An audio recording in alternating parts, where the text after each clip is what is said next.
Hello everybody and welcome back to the Gamepodular Twitch channel. I am, as always, your host Eskra, and joining me as always is my co-host Hilke. How are you doing, Hilke? Below how I normally am, as you might be able to hear from the sound of my voice. But healthy enough to but healthy enough to have fun watching some more Hollow Knight, because it's been a minute. It has been like, what, 3 weeks since we last checked in on our little bug night? Thereabouts, yeah. April is just kind of a terrible month for me scheduling wise. It means I'm often not around. Often not around. If you enjoy what we do around here, sorry, I was about to launch full-in spiel. I'm doing good as well.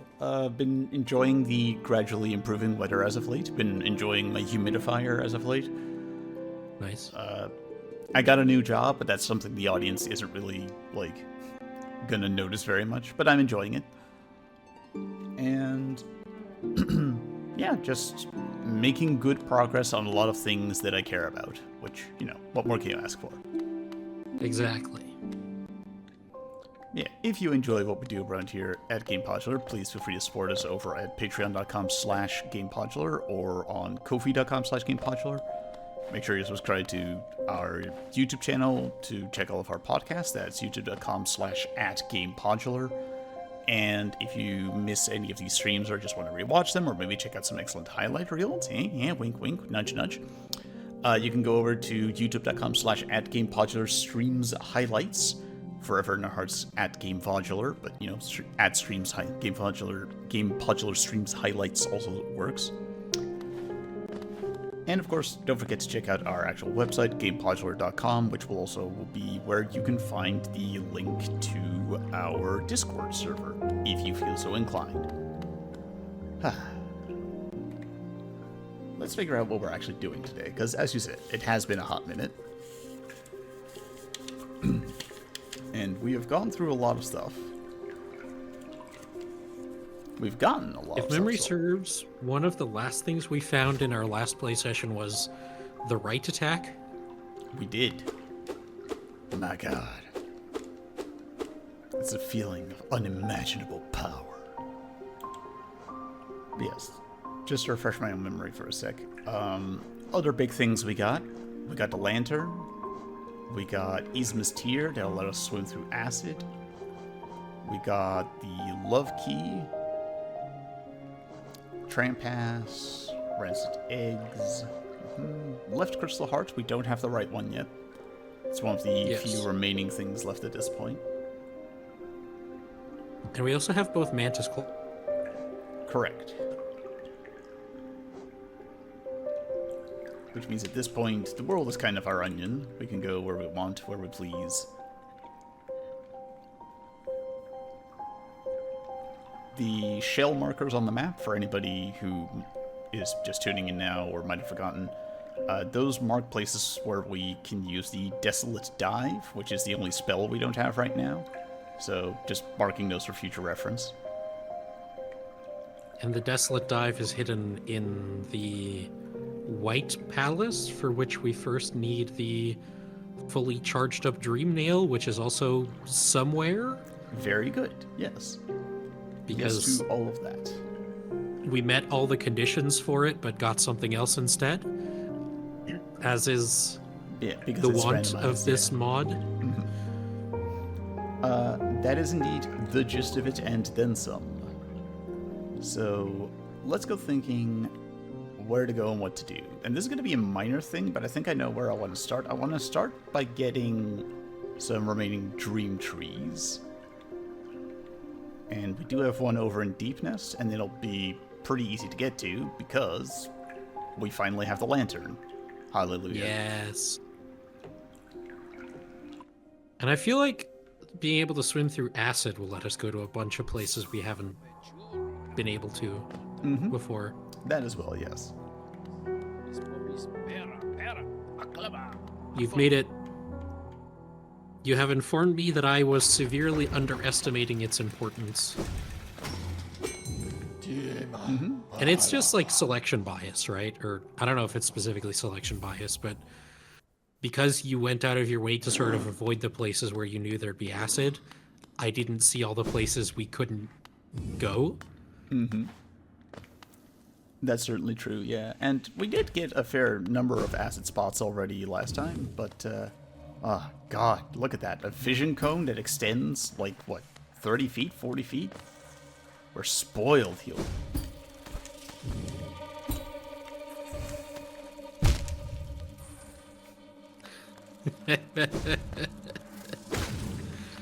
We're rusty, we're rusty. Yeah. Oh, it's all coming back to me now, this place. Oh, right. Actually, you know what? Let's go back just a sec, because there's, like, stuff here now that we really couldn't show off before on account of, you know, the complete and total creeping darkness. Showing off, like, that area of Deep Nest with the lantern, it's a lot like, you know, in our D&D games on Foundry, how, like, because I have stubby dwarf legs, I'm always too far back to see what's going on.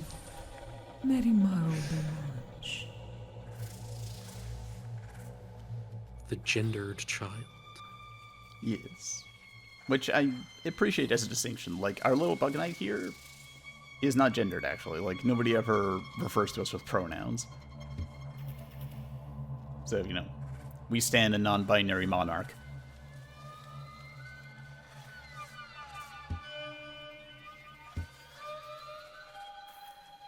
Oh, so fresh.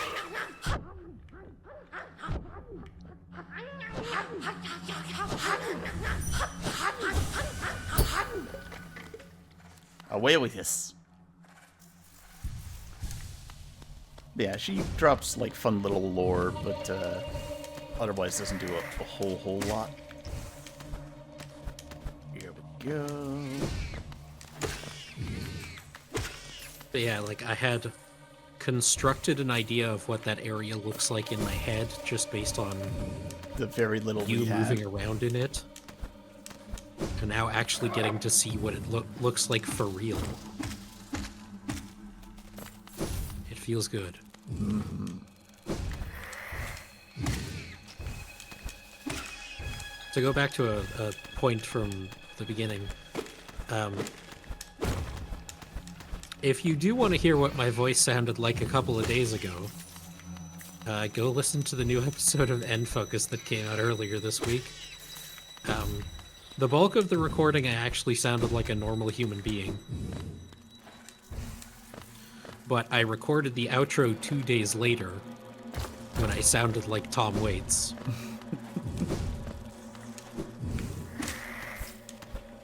When you sounded like John Moxley swinging Sweet Caroline.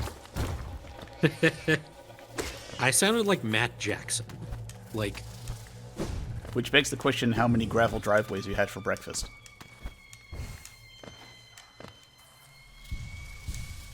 I'm sorry, gentle viewers. These are in-jokes between the two of us that you have no context for, but, Yeah, first you need to understand the wrestlers we're talking about, and then you need to understand specifically our private conversations about those wrestlers. Mm-hmm.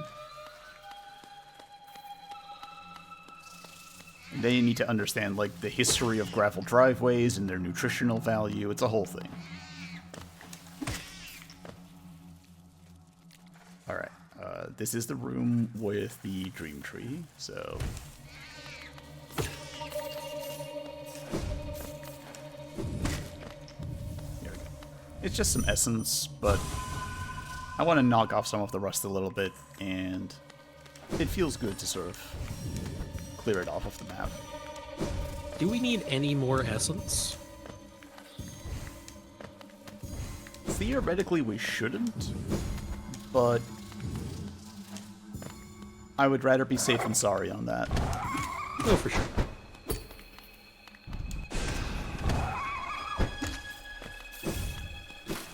God, those big lads are so much easier to deal with once I can actually see and, like, anticipate their attacks.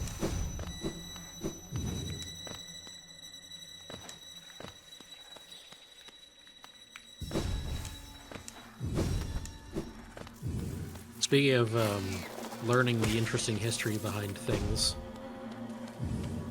I watched... Are you familiar with the YouTuber Sarah Zed? Not so much her content. I've only watched like a tiny bit of that, but by name, absolutely yes. She released a new video a couple days ago, I think 2 days ago, about the like history and rise and fall of misery literature, I think it's called.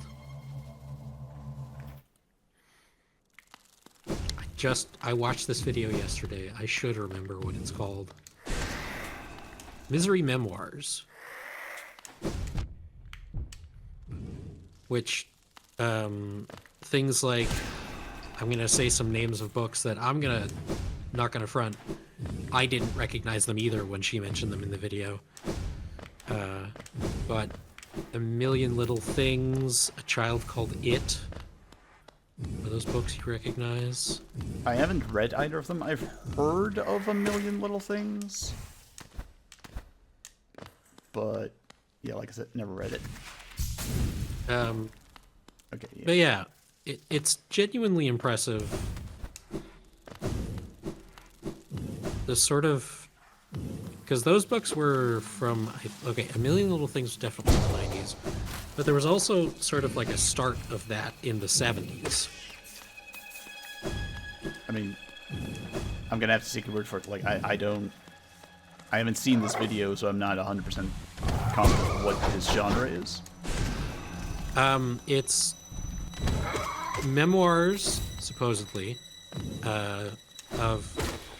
from people who had very, very rough childhoods, and the things they did to overcome the trauma of it, basically. I mean, that's a genre like nearly as old as time, but yeah. And one of the big problems with it is a lot of the very famous examples are just lies. Yep.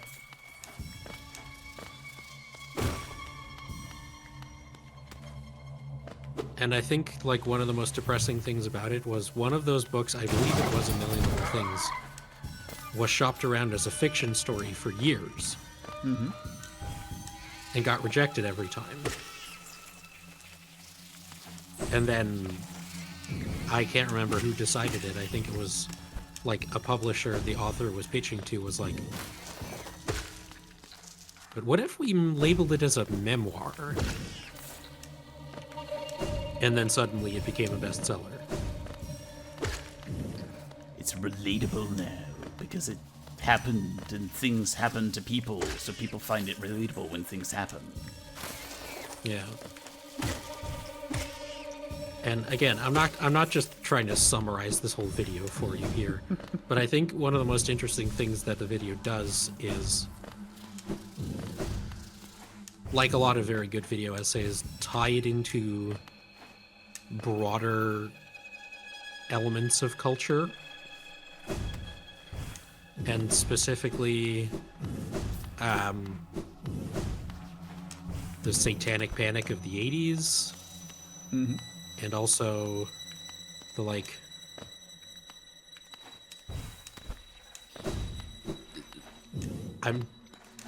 don't know if I'm allowed to say these words on Twitch TV.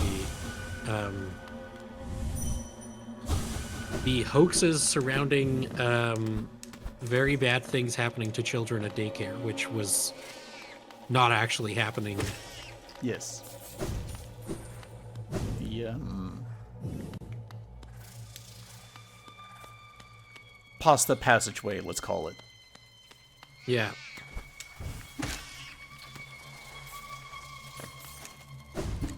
Yeah.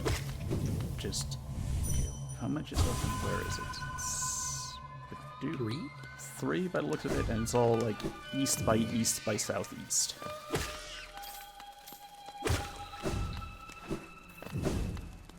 It was a very interesting video. I highly recommend it. Heck yeah. We do love our interesting videos around here, contrary to what people might think based on our own content. No self-deprecating humor. We make good things. True, true, true. We should be slagging other people, you know, start some beef.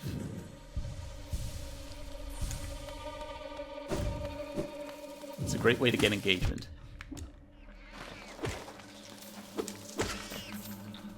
Speaking of famous beefs. Wagyu, love it. Kobe, yeah. I was also thinking of that joke.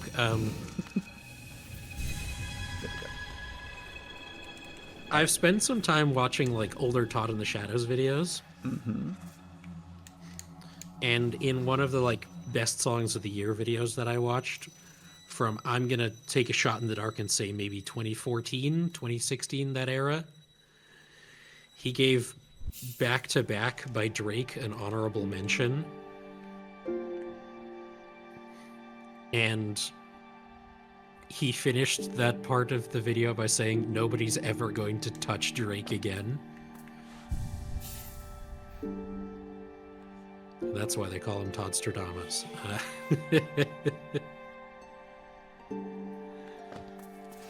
Nobody is Teflon. You know, like...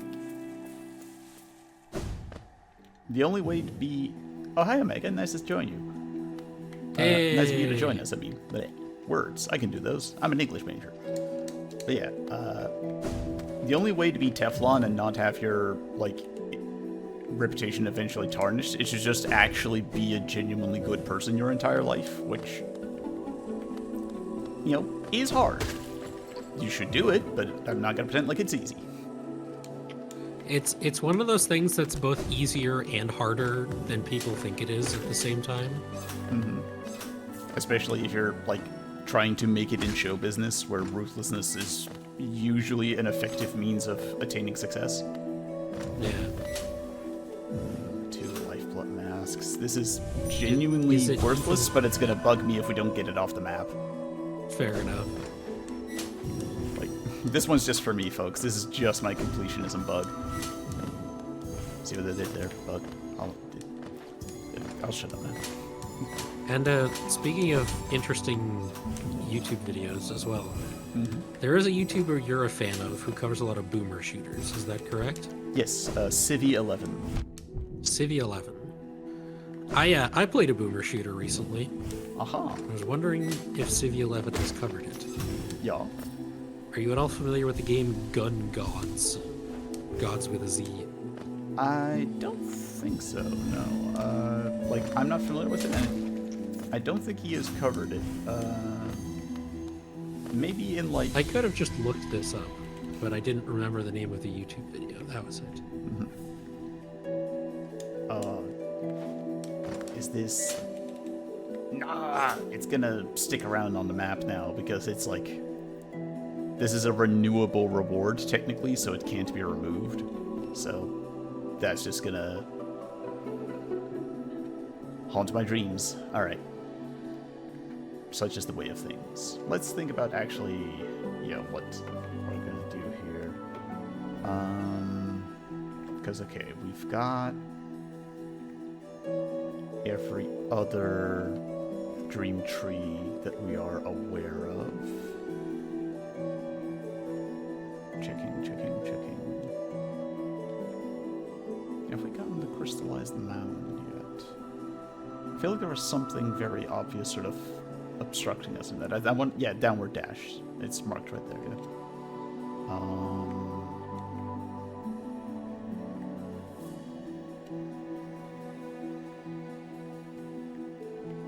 Have we? I don't think we've done the Tower of Love yet. I'm not seeing it on the map. I mean, we only got the love key recently. That's very true. Let's go do the Tower of Love. And conquer it with the power of love. The reason I'm asking is it's one of the first ever Flumbier games. And it was recently updated with like some quality of life improvements, including controller support.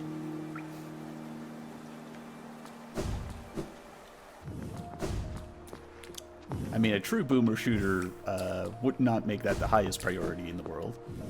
So I can see why it would need to be added later. Yeah, this game's been around for a minute. Like, it didn't get put on Steam until 2019, but it is definitely older than that. Oh, we've opened up this part of it. Jump, jump, jump. Here we go. Alright, we're gonna go do a boss fight. Hell yeah. Which reminds me, I should check for a sec, like, what's my current charm loadout? Mark Pride, Compass, Grub Song, Strength, Heart. Okay, yeah, that's totally solid loadout. Like, the only one of these that isn't combat relevant is the Compass. But... Remind me, Grub Song increases the amount of soul you get per hit? No, it gets me soul when taking damage. Ah, gotcha. Yeah, some might argue that's a defeatist sort of attitude, but...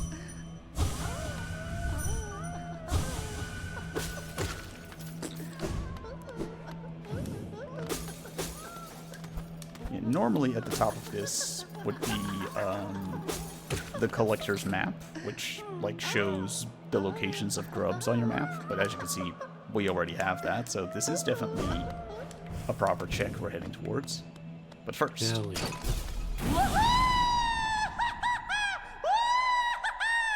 This weird.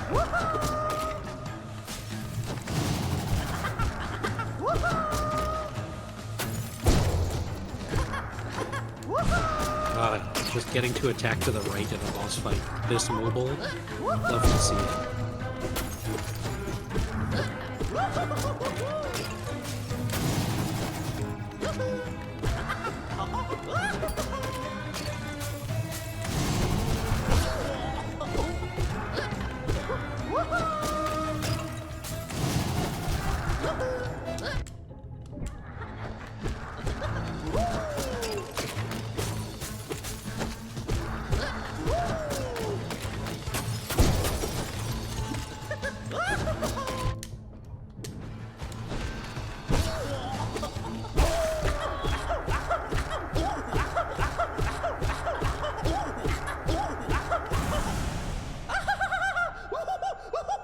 He's like a very goofy Aku from Samurai Jack.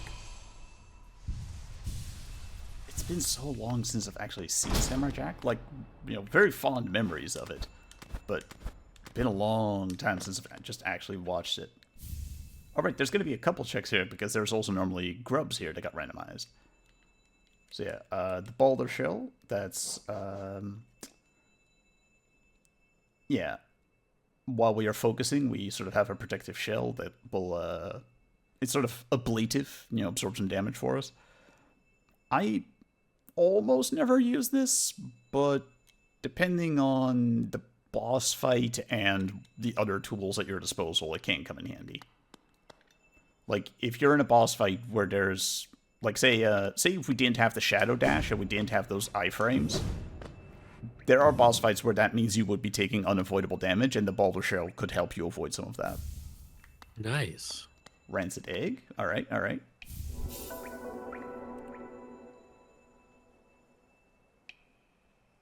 That's a big deal. Oh.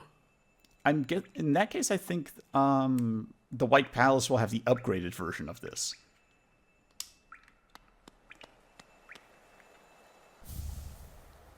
Map to Green Path. Heck yeah, I think... Right, we need to get to a bench so we can fill that in, but I think that might be the last area we didn't have a map for.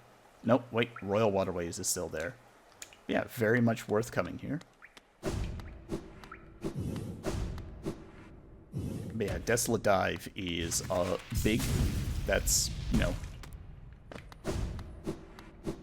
See, I think we're on our third set of pins at this point to mark those on the map, so that's like 13 or 14 checks.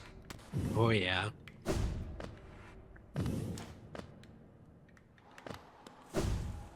So, let's get ready to cash some in.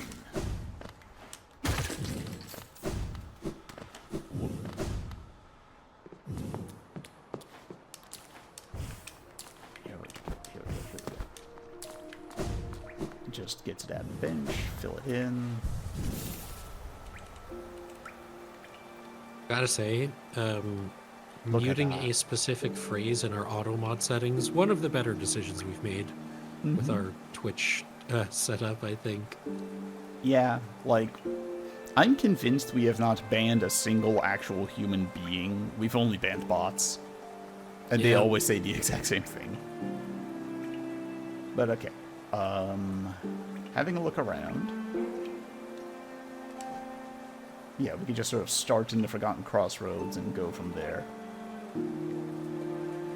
There's so much. There's just so much.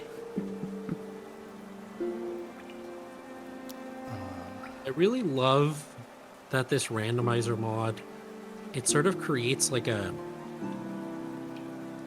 progression like flow chart. It does. It's very cool. Here we go. Get to the hot springs. Excuse me, fellas.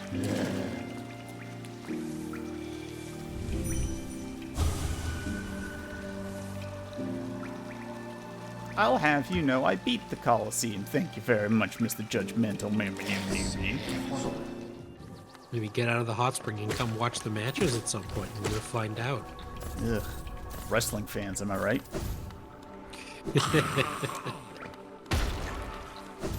See you.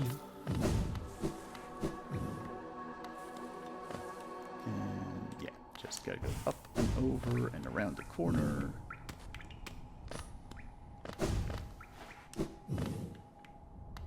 And not to make it too much about wrestling. Not that we haven't already done that at the beginning of the stream. But updates on WrestleMania that I have gleaned from my Blue Sky and Reddit feeds. Pat McAfee came out and cut another really good promo about how one of the days of WrestleMania is worthless because Randy Orton isn't on it, so you shouldn't spend money on it. In unrelated news, Dodge Ram, one of the sponsors of WrestleMania, is offering a limited time 25% off discount on WrestleMania tickets. The worst part about that promo of like, oh yeah, this day would suck because it doesn't have our guy. That's not an option to the best of my understanding. I don't think they sell individual tickets for individual days. I wouldn't know. I haven't looked. Yeah. Why would you? Can you like, imagine? You need to take out a mortgage if you want to afford them.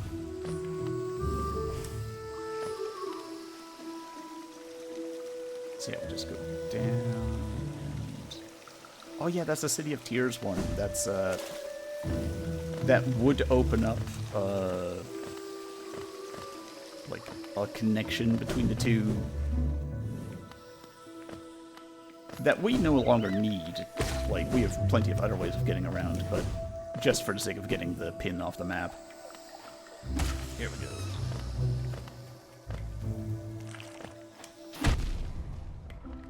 Oh right, those spit explosive nonsense. What is it about fungi that makes game designers be like, these should explode? I mean, some fungi and fungals, like, kinda do that. Like, you know, they sort of explode in a big puff of spores. True. And I think flowers have more connotations of being like... Oh wait, I can't even... Yeah, I need to get to the other side if I want to open that. So we'll come into that from the City of Tears eventually. Okay. Alright. Not much here for the deep dive. Sorry, desolate dive. Right, there's one here. That's in the thingamajig place. That's not a... Right, I think that's a very rare case of me marking something that isn't a desolate dive. That's... We need the right side super dash, which we don't have. Gotcha. So we'll come back to that one, but we can get this up here near Ancient Basin, so let's go grab that. The big haul is going to be in the Ancient Waterways because there's like half a zone worth there that we can now get to. But nice. We'll get these other ones first. Oh, sorry. What you sorry for? Oh, it probably didn't get picked up by Discord, but probably did. Actually, no, because OBS is using Discord audio, so it probably didn't get picked up either. Ah! I'm fiddling with a D10, and I dropped it, and it made noise. You know they make dedicated fidget cubes, right? I'm sure we can get you a, like, fidget dodecahedron. See, I do actually have a fidget cube, but I don't actually like it very much. I've tried fidget spinners as well, also not a fan. Yeah, like, I get what... I get how they could be for other people, but for me, that's not actually... It's too distracting a way of fidgeting. Like, I need to put just, like, ever so slightly too much thought into it. Yeah.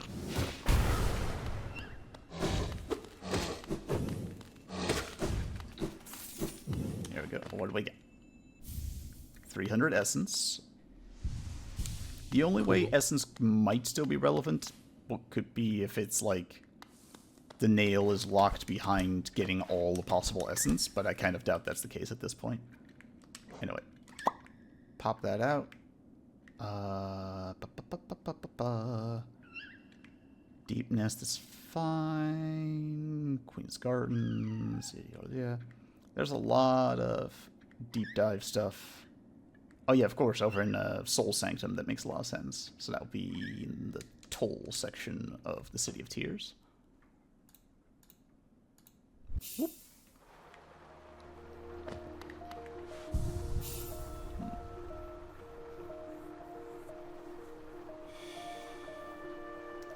Oh, and for the people wondering, will we eventually do a Silksong randomizer? Yes, but... And I'm sure that there is already, like, a mod for it. If not done, then at least in development. But I don't want to do the randomizer run for that until the whole game is done, and we know there is still more content on the way. Yeah, because even when Silksong has come out, it's not actually, like, finished coming out yet. I remember, like, that it's coming out, but I don't remember the name because all I can think of is, like, shrimps as bugs. But it's sort of like a water-themed expansion, I think, right? I believe that is the case. I would say, like, I've been avoiding spoilers, but I've mostly just been entirely too busy. Yeah. Like, the aforementioned making good progress on things that matter, like, is good, but that doesn't just happen in a vacuum. That's, you know, me rolling up my sleeves and putting in some elbow grease.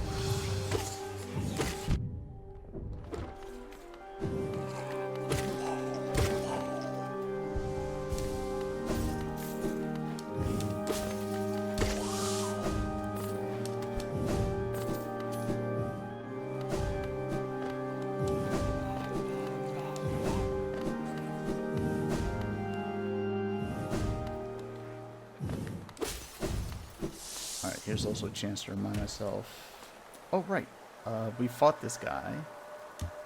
We fought the harder version, right? That too, yes. Like, here we go. Did we already get the reward for this? Why is this repeatable? Because it's Lifeblood Masks. That makes a lot of sense.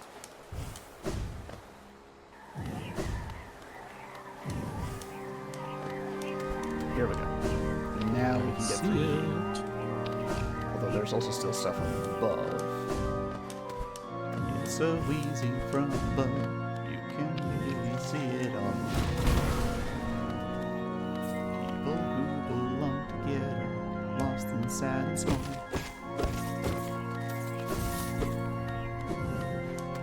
That's Ben Folds and Nick Hornsby, if I remember correctly.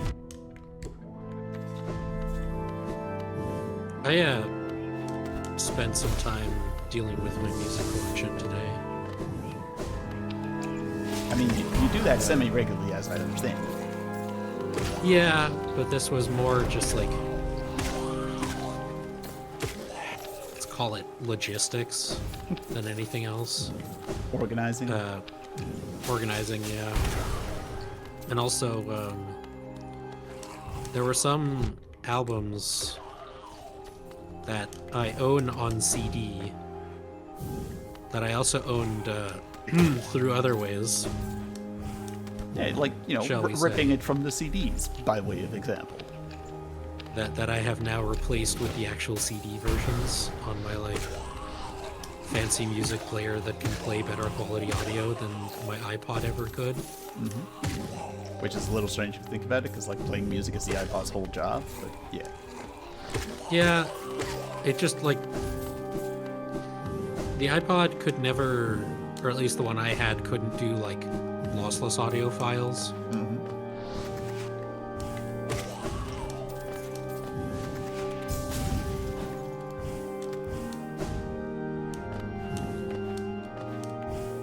So now I'm also in kind of a weird position with my music library where, like, I have some versions that I bought with some songs and albums that I bought off Bandcamp, and I downloaded in FLAC, fully lossless audio codec. Yes. That's, let me grab that. Yeah, that's the, third and final summoning charm. Flukmarm. Yes, you make a bunch of flukes, which are the, like... You know the things in the royal waterways that make the really gross noise? It's those. Yes. No. Yucky. Specifically the flying ones, if I remember correctly. Oh, those. Oh, ew. Yep. Yeah, like, you combine those with the ones that give us our little spider friends, and then the one where, like, the little tiny orange flying sort of gnats. Like, you put all that together, you got a pretty decent little summoning build. You'll play Hollow Knight the way I and Yahtzee played Torchlight 1. I haven't thought about Yahtzee in ages.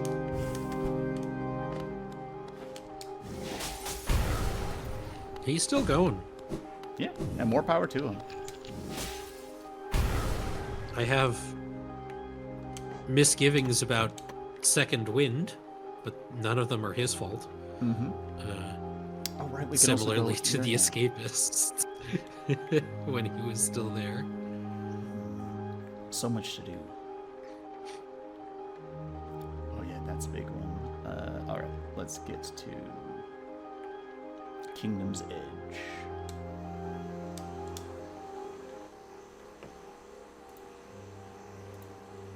Though, speaking of Second Wind, they did post a video a while back that I didn't watch, but I really liked the premise of. And it sort of got me thinking about how, like, the era of video games, like, as a service and post-launch support and free content updates does mean that, like, this was what the video was about, does mean that, like, a review that comes out on release day is going to be, like, super outdated in 2 months. On the other hand, it means that, you know, the reviewer can do more than one video or review. Yeah.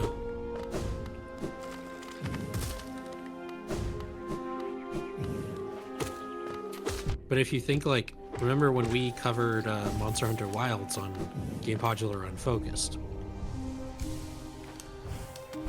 A lot of the things we complained about in that podcast episode have now been addressed. Not all, but a lot, yeah. Yeah.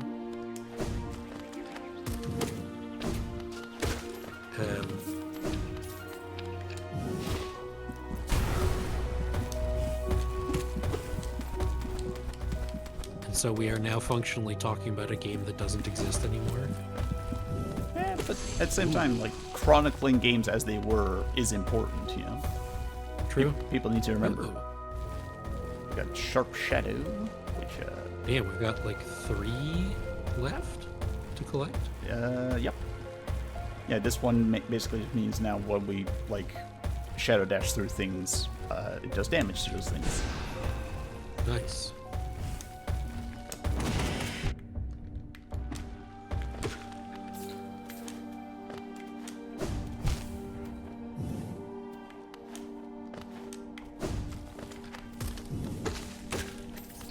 God, putting the stalactite over there is so rude. I know, right?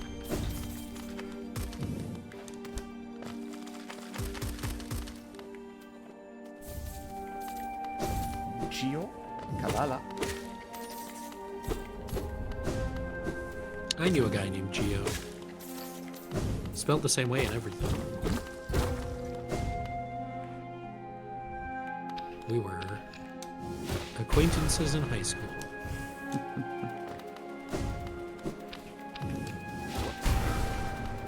Like, I wouldn't go nearly as far as calling us friends, but we were friendly. Friend adjacent. We got along, worked together on a couple projects.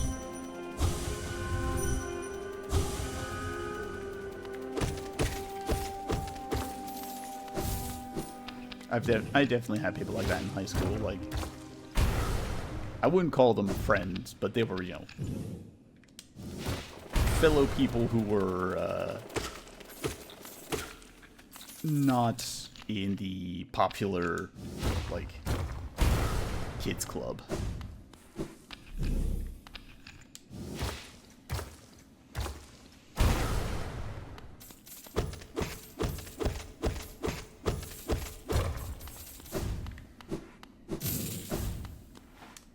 So much bug money that we really don't need anymore, I'm pretty sure. Like, yeah, we have our pure nail now, and I think we've given Divine all of the charms she could ever hope to extrude, so...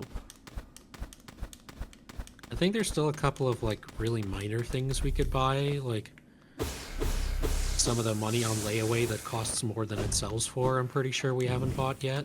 True.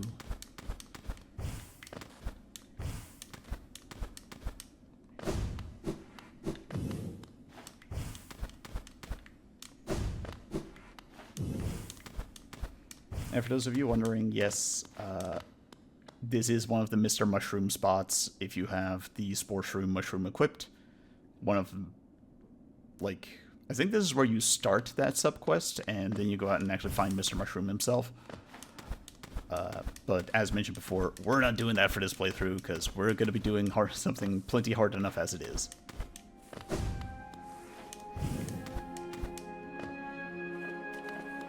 Mr. Mushroom definitely sounds like a brand as well. Like, enjoy Mr. Mushroom canned mushroom soup.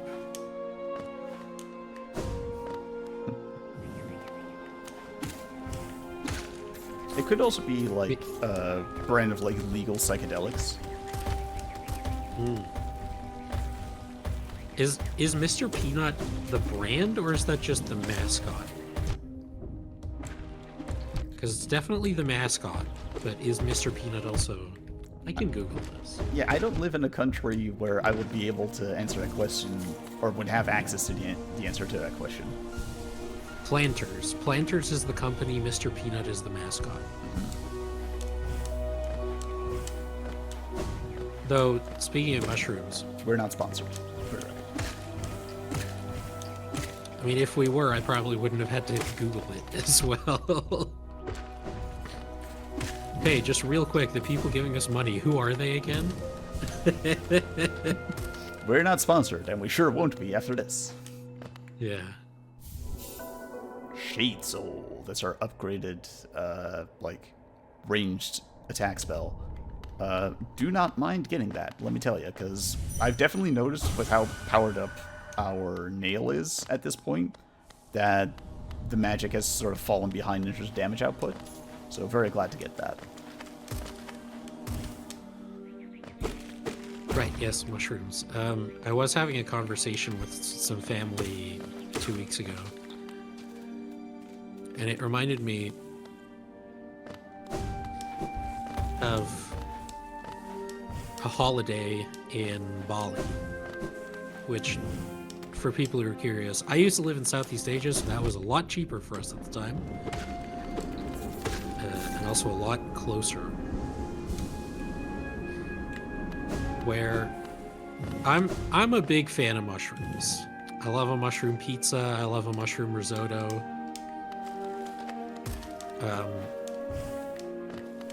But there were some places on Bali where you could get a different kind of mushroom pizza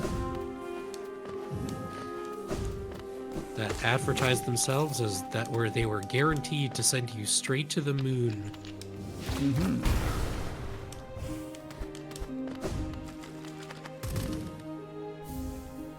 Stag for the city storerooms. I mean, I don't mind getting more fast travel, but we have already been there. That's, yeah, not going to get us anything we don't already have.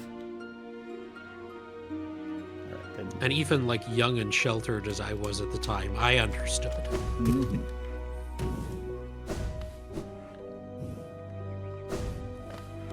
Pizza is an interesting delivery vehicle for that. Yeah.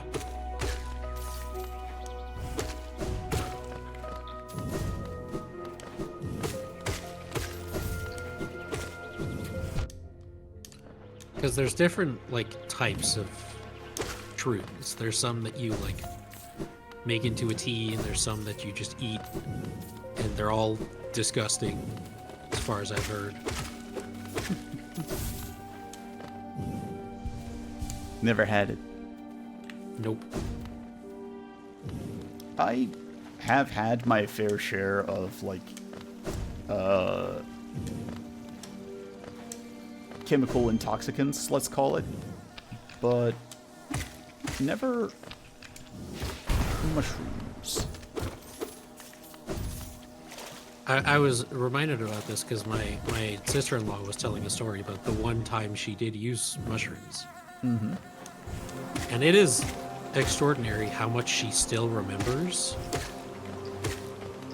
Like, A, this far into the future, and B, from a time when she was not in control of her mental faculties very well.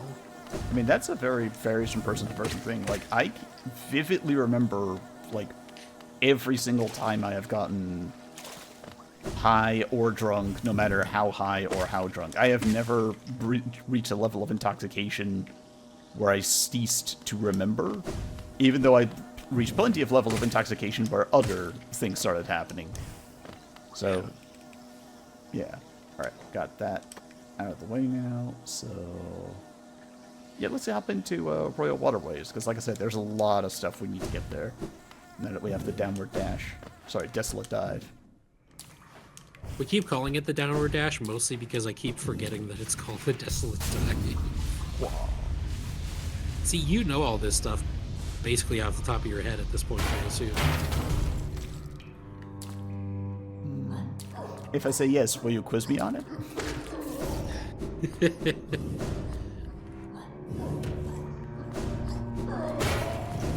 I mean, I can if you want me to, but I'll need some time to research because I sure don't. That's fair. Oh yeah, that's the way to Isma's Grove. Yeah, we have already been there. That was like, I think the first place we went to once we were able to swim in acid. That is one of the things that Rosalie and I have talked about when, like, we do a quiz on the podcast, is it's kind of weird writing quizzes about, oh my god, things that the other person knows very well, but you don't. Mm-hmm. Like, I experienced this when I wrote the Mega Man quiz for Scott. Most of the stuff that was in that quiz, I also learned for the first time as I was researching it. Hey, that can be fun. Like, I have learned so much bizarre trivia over the years just from bizarre quizzes I put together to inflict upon you. I was about to say, like, for your sake. No, I made them for my sake, but, you know. We had a system, and the system was, I make it and you take it. And vice versa.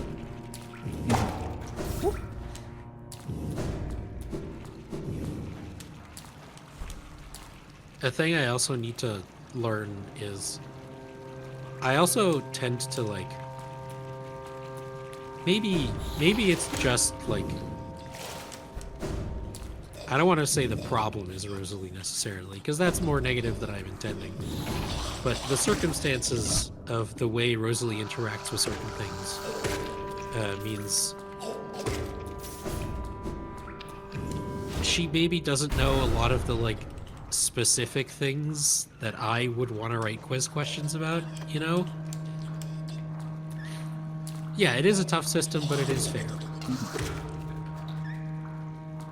Go. Come on. So yeah, brand new unexplored area. Wow. Like, in a recent episode of Infocus, I wrote a Pokemon quiz, because it was Pokemon's 30th anniversary.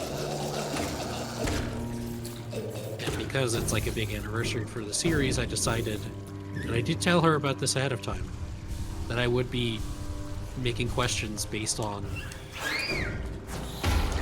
various aspects of the franchise, not just the video games. But I tried to make the questions that were not about the video games pretty surface level. And so, like, an example for the people who haven't heard that episode? Yeah, my question about the Pokemon trading card game was, how many prize cards do you need to take to win the game? And that's like one of the fundamental mechanics of the Pokemon trading card game. I wasn't going to talk about like specific mechanics about specific cards or something. You know, that's just a very basic rule. Been there, Omega. Spoilers. She didn't know.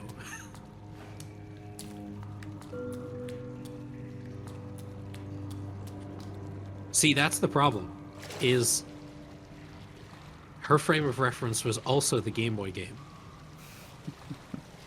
And so she guessed 4, but the correct answer is 6. Time for a boss fight. And the Game Boy fight. game uses both.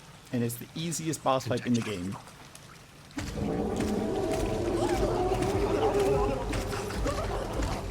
Ah, this is where you get the Fluke Arm charm. Normally speaking, yes. They and instead we got 2 Lifeblood masks. To be fair, that boss fight does get, like, it is harder if your damage output isn't as high, so then it actually has time to, like, summon flukes to, like, get in your way, but even then, it's barely an issue.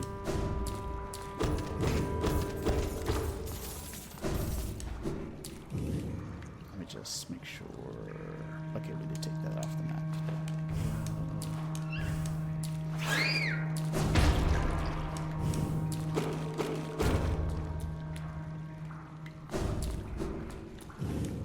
My brother has experienced the exact same thing. To go back to a couple of posts ago from Omega, is for a couple of years he did like the Office like pub quiz, and he's asked me with help about it once or twice. And sometimes when he's discussing topics like that, I know like some of the really weird stuff, because I assume the surface level stuff is things a lot more people know. So there was one where he was asking about like Christmas movies. And, you know, everybody knows Home Alone 2 and Home Alone 1. Elf and the Santa Claus 1, 2, and 3. And then I was like, but have you considered Bad Santa starring Bill Goldberg? Also, yes, Omega, mean questions are an art form in and of themselves. I take great pride in them. In some of the first quizzes I ever wrote for Gamepodular, I had 2, like, what I called big jerk questions per quiz. Your BJQ.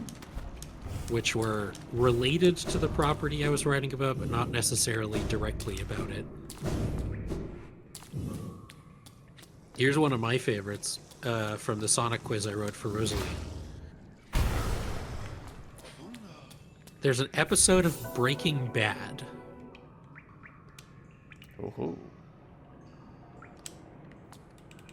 Where Jesse and a child are playing a Sonic game. Which Sonic game is it?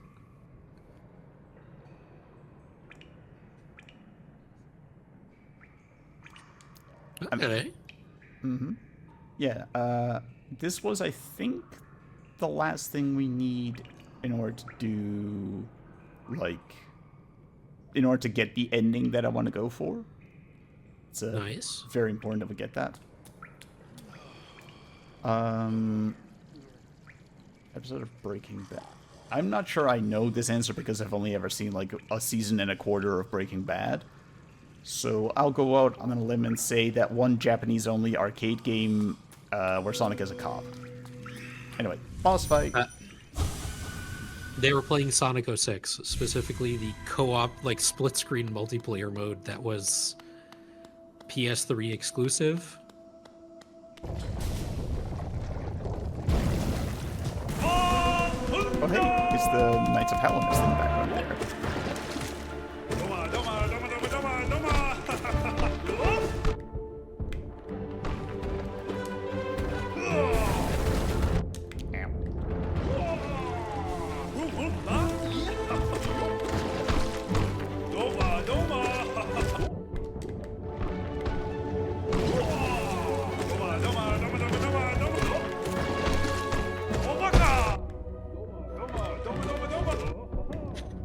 Not to put my brother on blast too much on nature, but I've spent a good amount of time already in the past couple of weeks around him and his infant son. And the way he indicates to his son that the food he's giving him is in fact tasty. The cadence in which he says "yummy, yummy, yummy, yummy" is very dumb.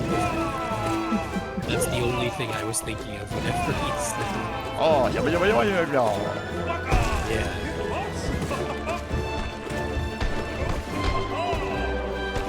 Oh no, wait, it wasn't Dumb Defender. There's an NPC in this game that goes like "yabba yabba."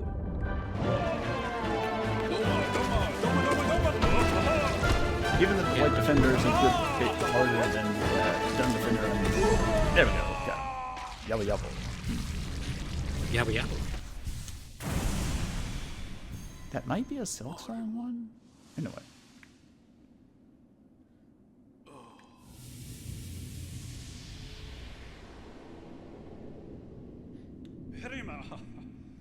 My friends, I'll protect our dear kingdom. Have faith in me.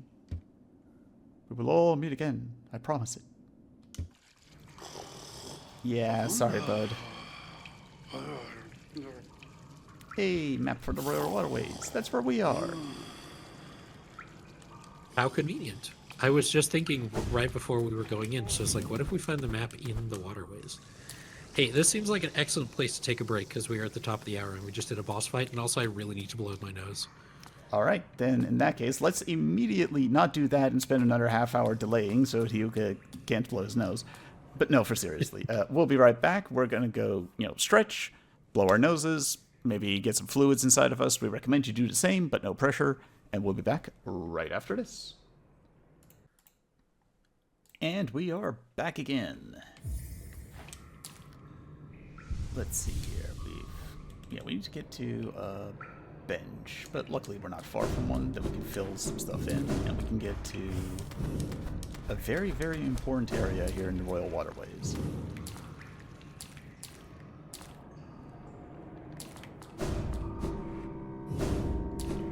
Because, I said we have everything we need for the ending we want. In terms of have, yeah, I'm pretty confident that's correct now. We don't need any more items in order to get there, but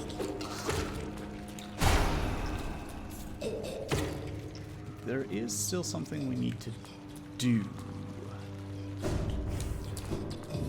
Well, more than one thing, but yeah. Also, during the break, I remembered what video game NPC I was thinking of. It was not, in fact, from Hollow Knight. The yabba yabba. That's a noise that Professor Egad makes in Luigi's Mansion. That is very EGAD coded, yes. My man Omega on the ball with that one.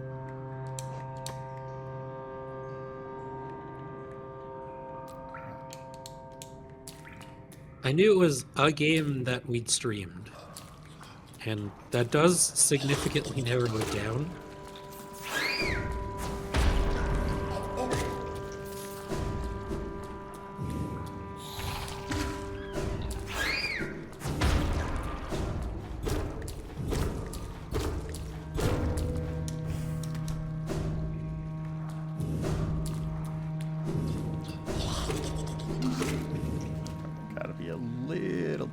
Careful in this area because it's fairly big, a little bit complicated, and filled with things that do hurt quite a bit. Oh yeah, that's goopy. Fluke maxing over here.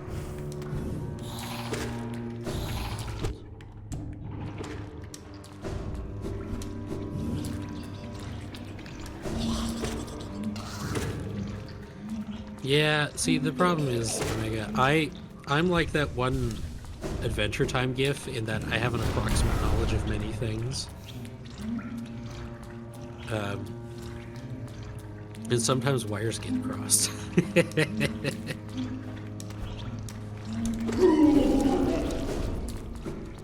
Although, it is kind of fun. I love thinking about memory because it is one of those things that, last I heard, the field of human psychology only sort of understands how it actually works. Like, there are a number of models for how it works on the level of the mind, but how it's processed in the actual brain is not fully understood yet. To the best of my recollection, I'm appropriately maybe misremembering things about how memory works from 12 years ago. 14, 15 years ago. You've made your point. We get it. I think that's all intermediate. No, it isn't. It's not. Right, yes, this is where I was going with it. I did have a very funny, like, memory moment that I talked about, I think, on the last episode of End Focus, where two weekends ago I was with, like, extended family, because it was a big family birthday, so a bunch of us showed up. And so me and my brother and two of my cousins, we played some Commander, Magic the Gathering Commander. Mm-hmm. And my brother, not much of a Magic player,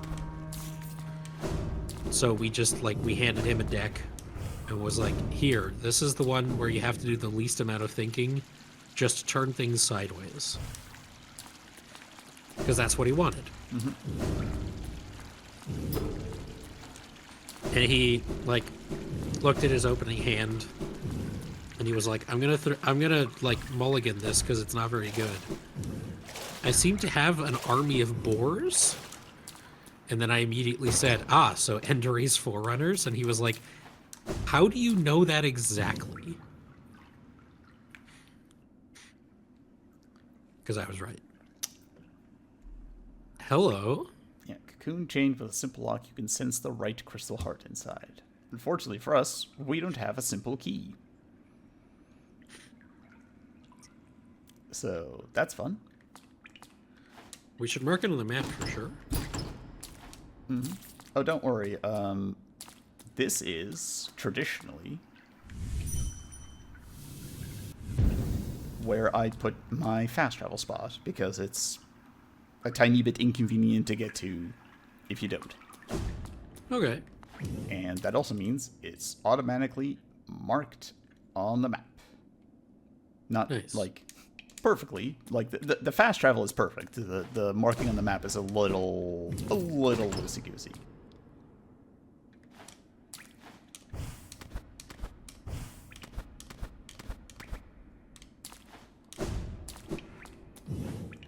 So what's in there normally? Do we have it already? Because it's faster to show. The God Tuner, which pertains to things we'll get to later. It's related to boss fights, let's just say for now.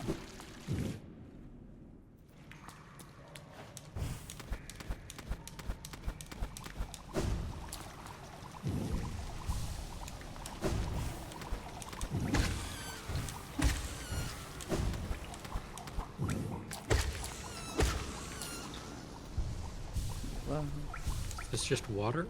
Yep. Cool. Not that it really matters anymore, but...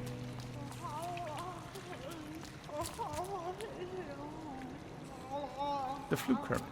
Safe, glad, little systems, glad, glad. Ah, a Bioshock player. Stronger, glad. Bigger mother, blah. Glad, glad. Grow and grow. Nice and wet. Noisy, glad. Scary, up. Stay here, glad. Glad. Mother sends treasure. Gather it up. I feel like there's an implied glad at the end of that sentence.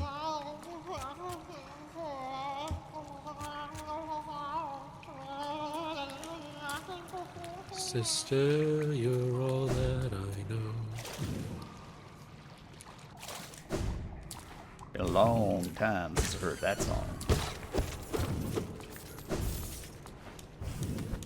It's been a long time since it came out. Also fair.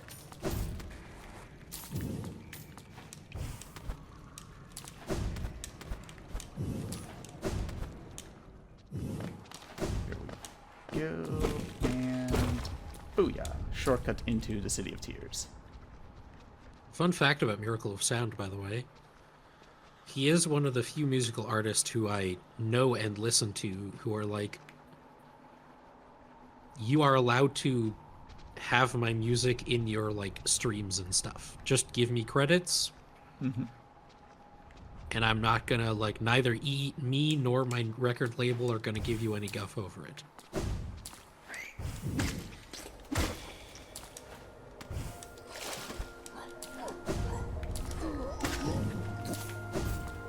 Which is definitely, like, very cool of him.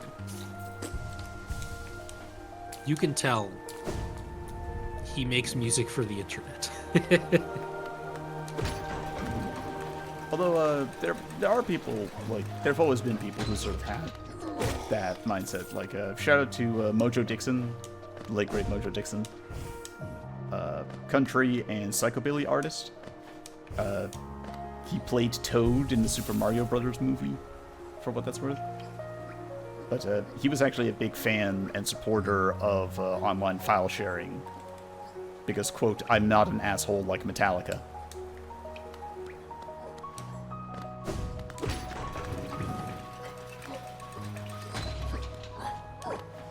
I've heard the name Mojo Dixon in the context of a Streetlight Manifesto song, and I'm trying to remember which one it was.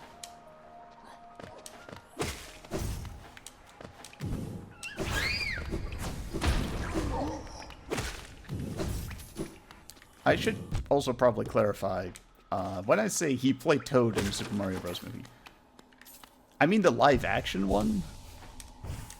Oh yeah, that's what I assumed. Mm-hmm. Yeah, but, you know, most of our audience is younger than us, so probably doesn't hurt to clarify. And before you ask, no, I haven't seen the Super Mario Galaxy movie yet. Neither have I, but I also haven't seen the first one either. I did. I saw it on a plane. Same plane that I actually saw the Sonic movie. Sonic was better. Genesis does what Nintendo don't. Don't know what to tell you.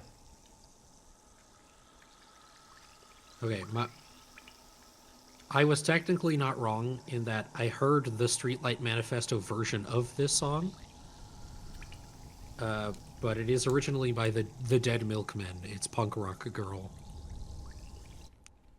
Yeah, Mega, we're just talking about Mojo Dixon, which got us talking about the Super Mario Brothers movie. Mojo Nixon, apparently. Oh, sorry, Nixon, my bad. Nixon, Dixon, it's one of the, Vixen. Peak, here we go. Crystal Guardian.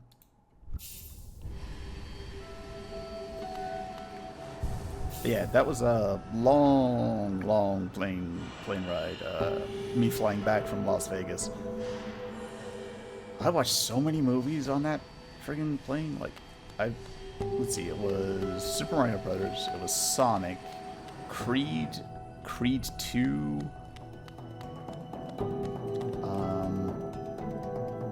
I think I started watching the Dennis Villeneuve Doom movie, but by that point I had been awake for about 30 hours in a row, so after about 20 minutes I was just like, I can tell I'm not giving this the attention it deserves, so I'm just gonna turn it off and come back to it That's later. not really a movie you want to watch on a plane, I think. I struggle to think of a movie you do want to watch on a plane, but yeah. It's at the very least a movie you want to watch while you're awake. Yeah. Which, medically speaking, I'm not sure I met that criterion.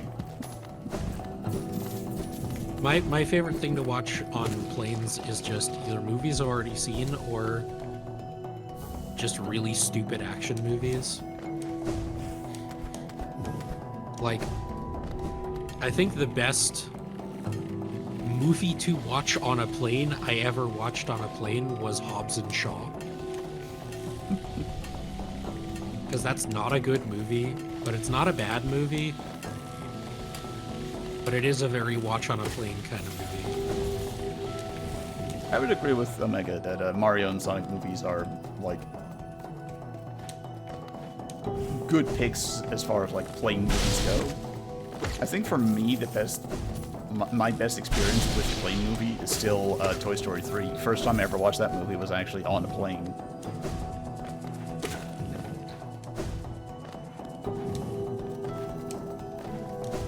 I watched on a plane from Amsterdam to Perth, Australia. I watched all 3 Jurassic Park movies in a row. Ah, so you watched one good movie.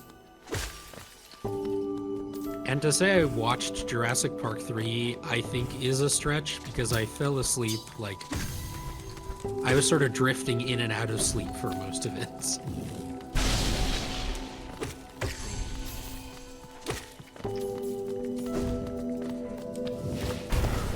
Did you see, I shared it on, I reposted it on Blue Sky.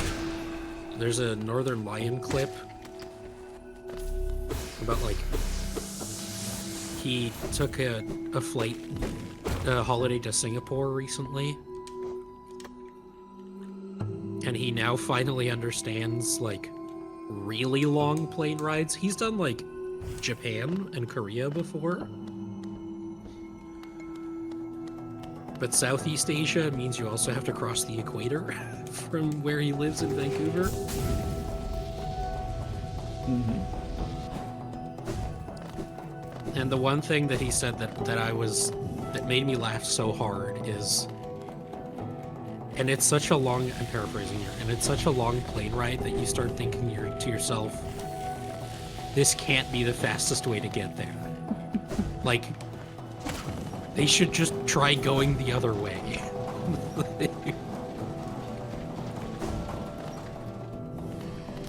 See, it's plane rides like that make me miss things like the Concorde. I get why we don't do the Concorde. Like, it makes a lot of sense.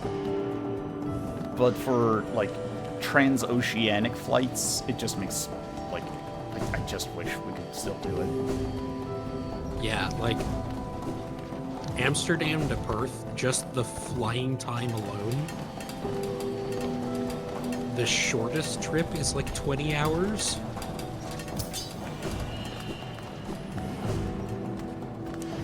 To be fair, those are approximately as far apart from each other as it's possible to get. Like, I guess you could do Wellington instead of Perth. Yeah, like, or east coast of Australia. Well, New Zealand's also further south still than people think it is. It doesn't look that way on the map because of the Mercator projection, but...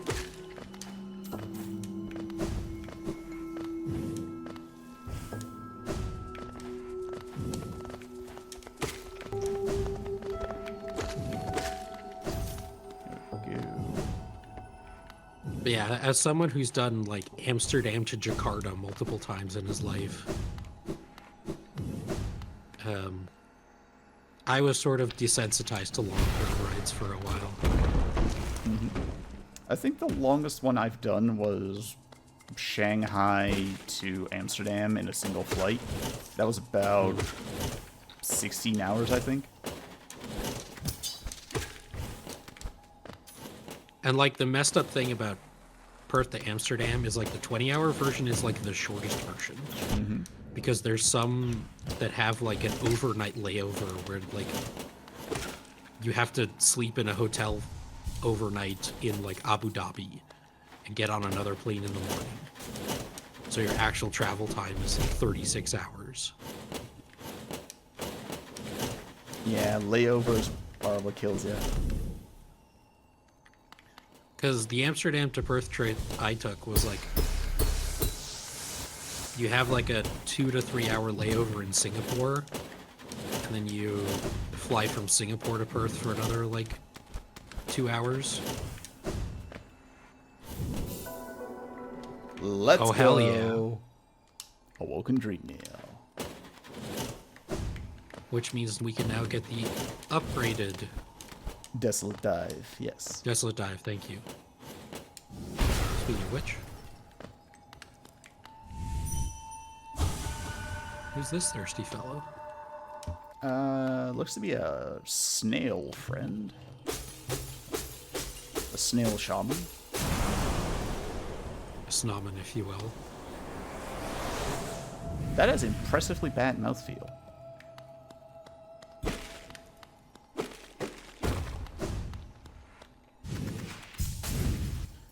Like, I think I've told this Snobman story. sounds like a fluid you have to squeeze out of a boil. I think I've told this story before, going back to plane movies. Or rather, Mario and Sonic movies. I watched the first Sonic movie, in probably some of the best conditions you can watch a movie in. Mm-hmm. Because I watched it right after watching Morbius. The standards have never been lower. Yeah. I think I've definitely told this story in like the Portal 2 streams. But like, I decided to watch Morbius, you know, for a joke, for the laughs, for the memes. It's not worth it. Movie's just boring. And so I watched the Sonic the Hedgehog movie right after it, and I was like, oh, this movie's really fun. Mm-hmm. But yeah, I had probably one of the worst movies I've ever seen to compare it to. And when I'm saying that about a movie, that you know that means something. I unironically watched Abraham Lincoln Vampire Hunter this year.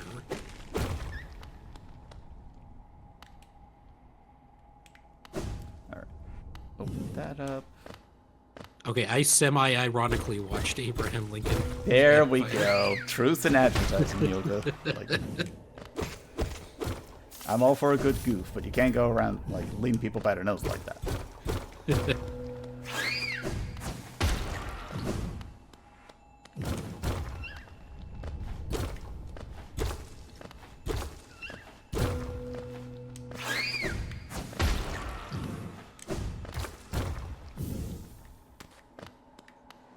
See, now we know for sure that Essence is completely useless, so... I do feel, like I have to remind people, I do watch good movies, too. It's just, the bad ones are funnier to talk about. Mm-hmm. Like, I watched Hamnet in theaters, and that movie was nominated for multiple Academy Awards. Which is not the same thing as it being a good movie, but in that particular case, it is actually a pretty good movie. It's more than pretty good. It's very good. Ooh, hello, Mask Shard. Mm-hmm.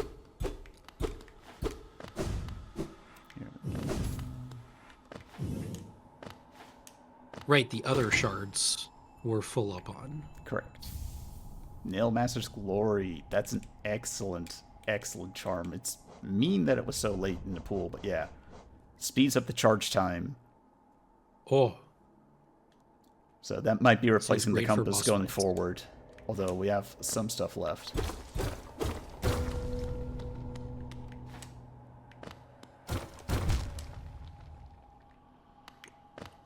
What is my... We both keep spreadsheets for this. Let's see, what movies have I watched this year?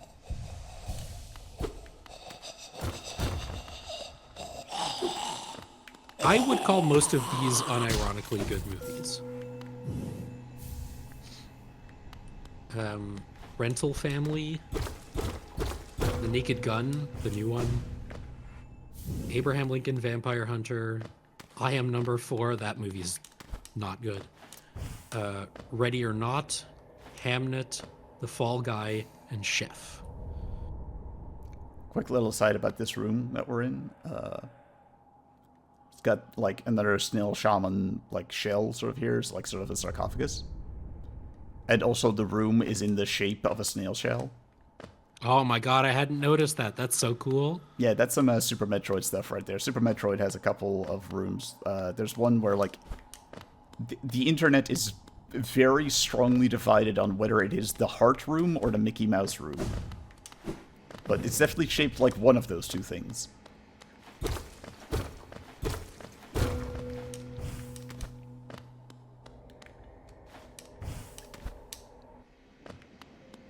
All right.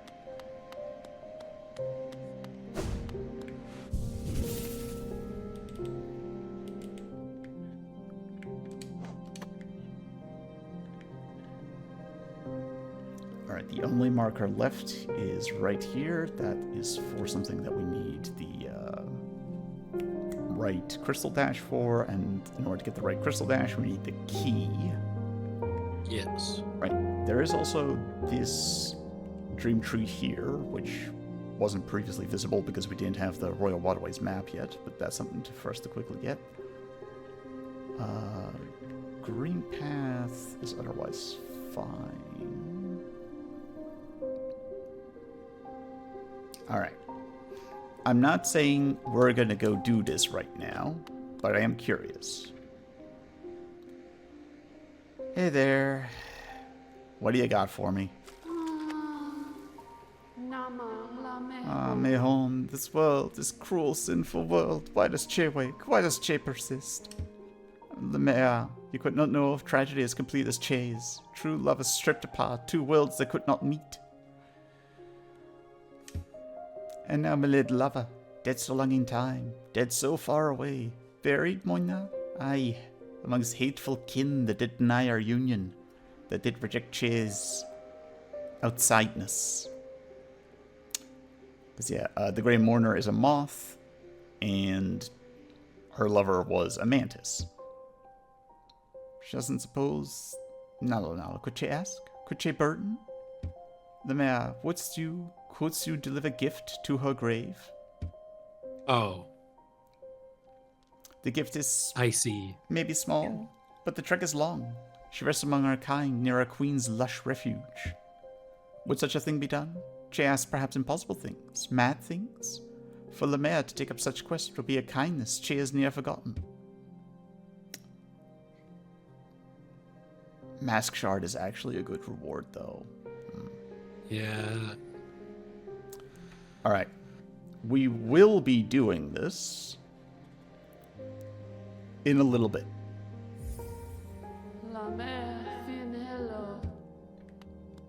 We do have other things I want to get to first.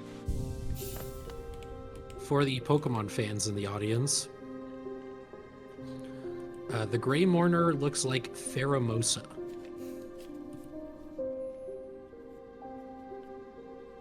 Which tree was that?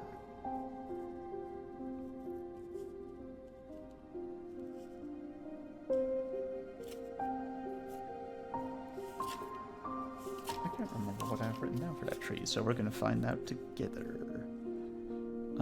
Closest is probably just King's Station.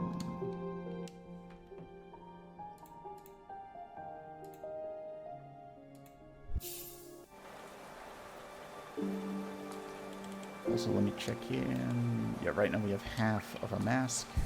Let's see if we can find that other shard before we do this.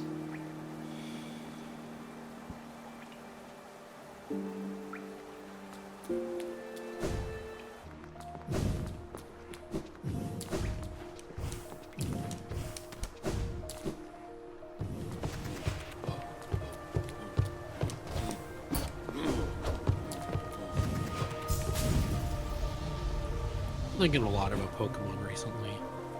Understandable, what with Pokopia and whatnot. Maybe one day I will play that game. I do hope to. I'm just busy. The curse of the content creator. Unfortunately, to talk about video games, you do in fact have to play video games. And despite what people on Blue Sky and Twitter will tell you,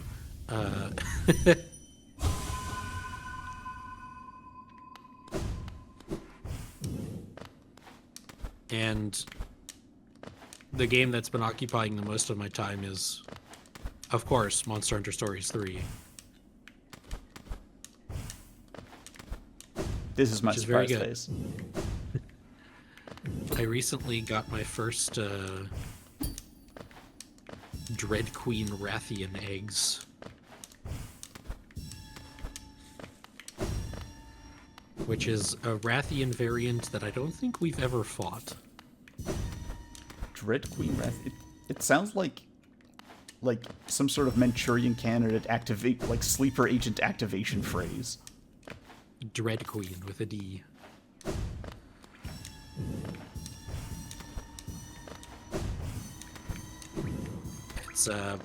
It's very powerful. I think it was like an event quest only monster in world that we never ended up doing. Got a rancid egg. What's left? I know I have this written down. Like, what's left for Gigi if we bring her enough eggs?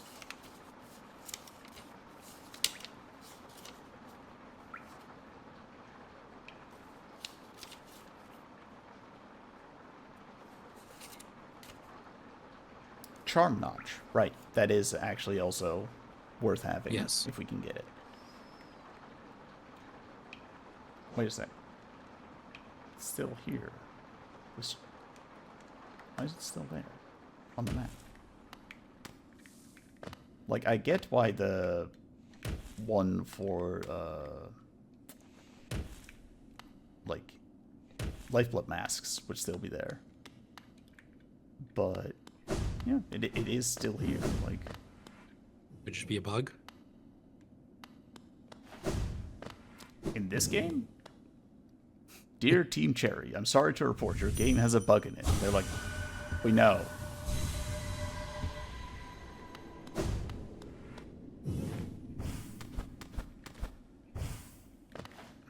We drew all of them. Ari Gibson's hand is a mangled claw.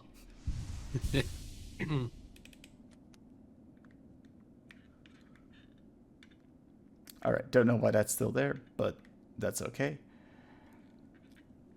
So yeah, I think it's time we head on over to the White Palace.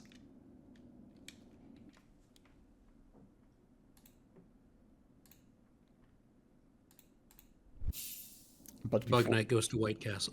Yes.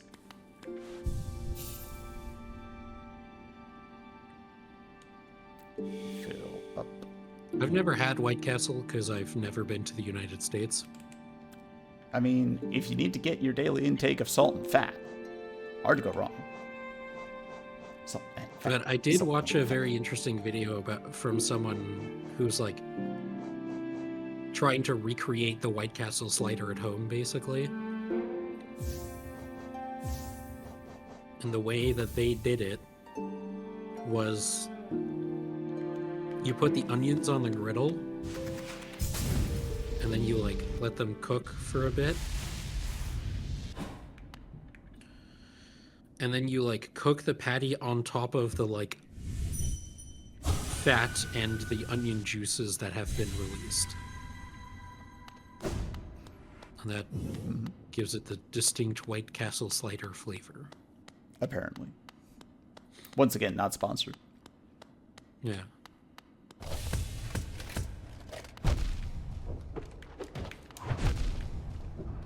Jeebus. Double damage.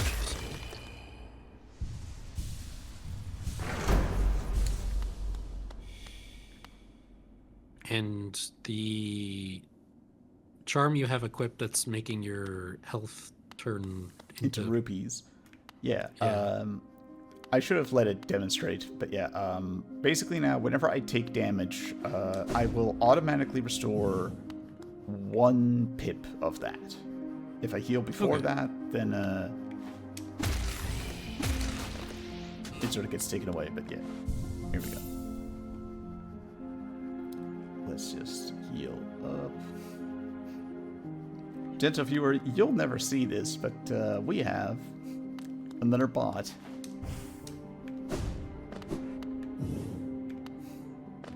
And they'll never even see the light of day.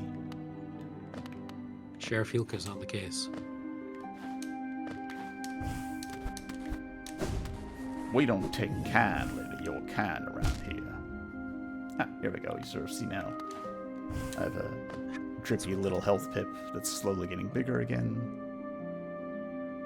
And boop, there we go. But yeah, I equip that for a very important reason. I only ever equip it when I'm in the White Palace.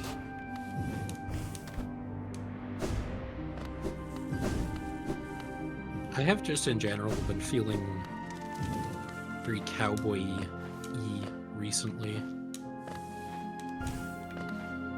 Some sort of anxious millennial cowboy? And it's partially because I've been watching a lot of Winona Earp. I'm like halfway into the last season. It's a very good show. And I've also been listening to a decent amount of country music. Oh, that isn't really unusual for you. It actually kind of is. Like jokes aside, like I do listen to a lot of folk music, but I have rarely until this year gone into like the country side of folk. You've definitely had country songs that you liked. Songs, yes. But I have bought 3 country albums this year. 4 country albums this year.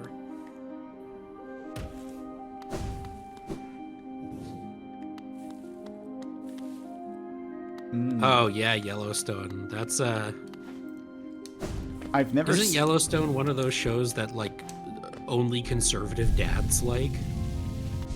No idea. I haven't seen it. I have heard somebody say it's probably great if you're someone's dad, but I don't know how much the conservatism factors into that.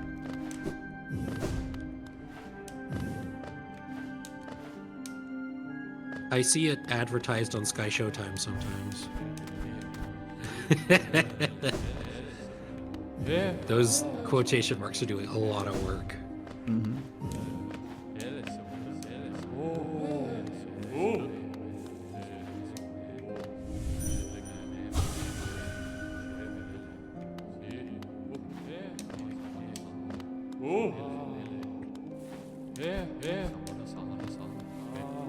And the person behind it has made like a bunch of other shows recently that are like very similar, right?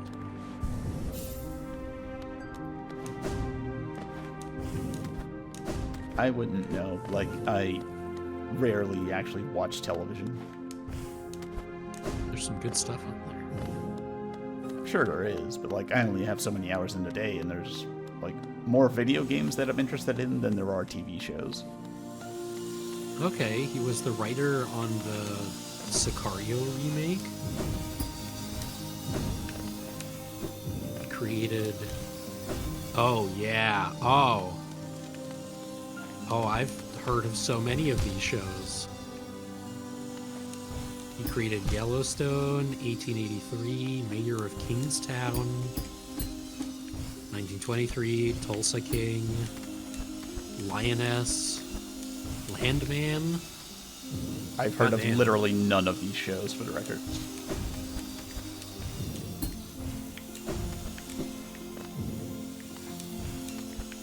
Wait, 1883 has some wild names in it.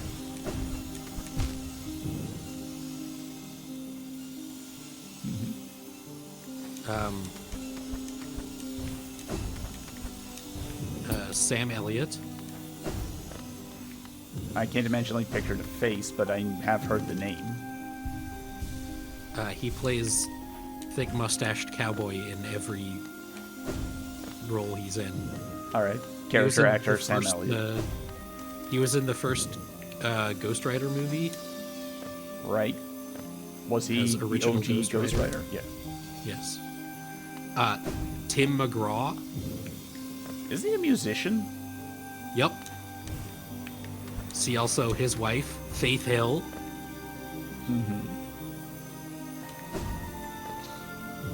Those are admittedly the only wild names, but I was not expecting to see Tim McGraw and Faith Hill as main characters in this show.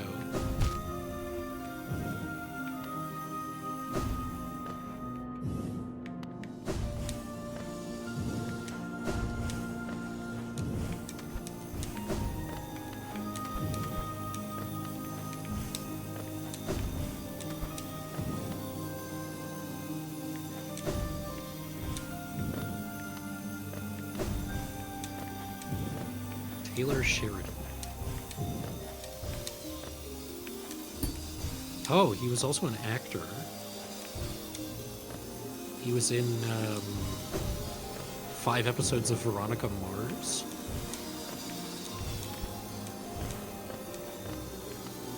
And he's done a bunch of... He was on 1 episode of Star Trek Enterprise. Kind of roles. He was in CSI New York and CSI Normal in the same year as different characters. CSI Classic. CSI Original Flavor. CSI before the FDA stepped in. But yeah, most of Taylor Sheridan's TV shows are like, I know them because they're big. They're based around like a reasonably big name.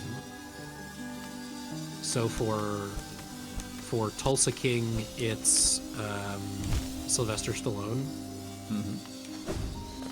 For Mayor of Kingstown, it's Jeremy Renner. Yes. In the Yellowstone, it's Kevin Costner. Landman is Billy Bob Thornton. Can I just say that's also a spectacularly bad name for a show? I don't care what it means in context. And Lioness is Zoe Saldana. I do enjoy me some Zoe Saldana.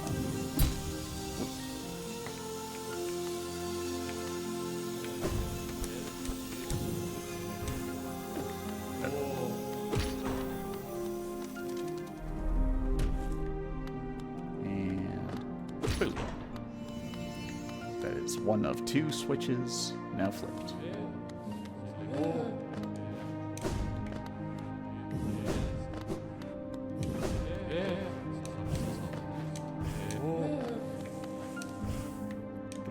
Oh, nice. Colin Ferguson was in Landman. Good for him. Still Landman. Ha ha ha. Fighter of the sea man. Ha ha ha.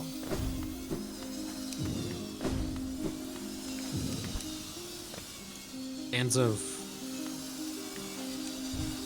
mid-budget genre TV shows may recognize Colin Ferguson as the main character of Eureka and one of the main villains of Haven? Is that the one with Adam Copeland? Yes.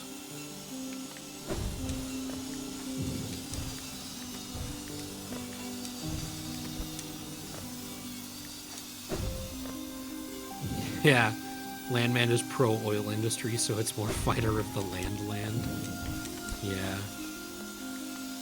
I was today years old to discover what Landman actually means, which is a person who works for an oil company and scouts locations where there could be oil.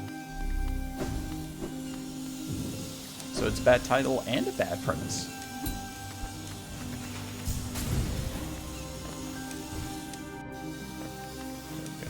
Negotiating the acquisition of mineral rights, negotiating business agreements that provide new exploration, determining ownership, that kind of thing.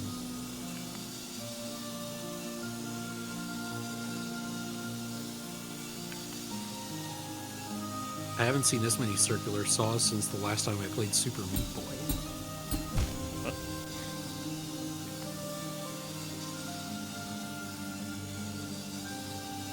Did you know that there's a 3D Super Meat Boy now?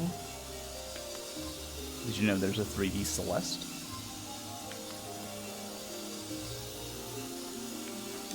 I didn't, actually. Celeste 64. I mean, it looks more like a PS1 game if you ask me, but yeah. Oh, yeah, like that. Yeah, I didn't know about Celeste 64. I think I'm the one who told you about it.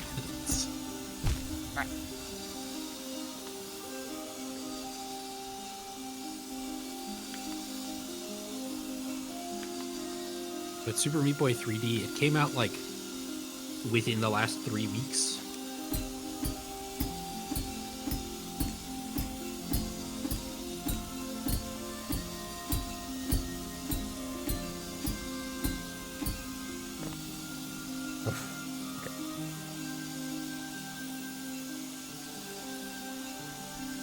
Yeah, March 31st.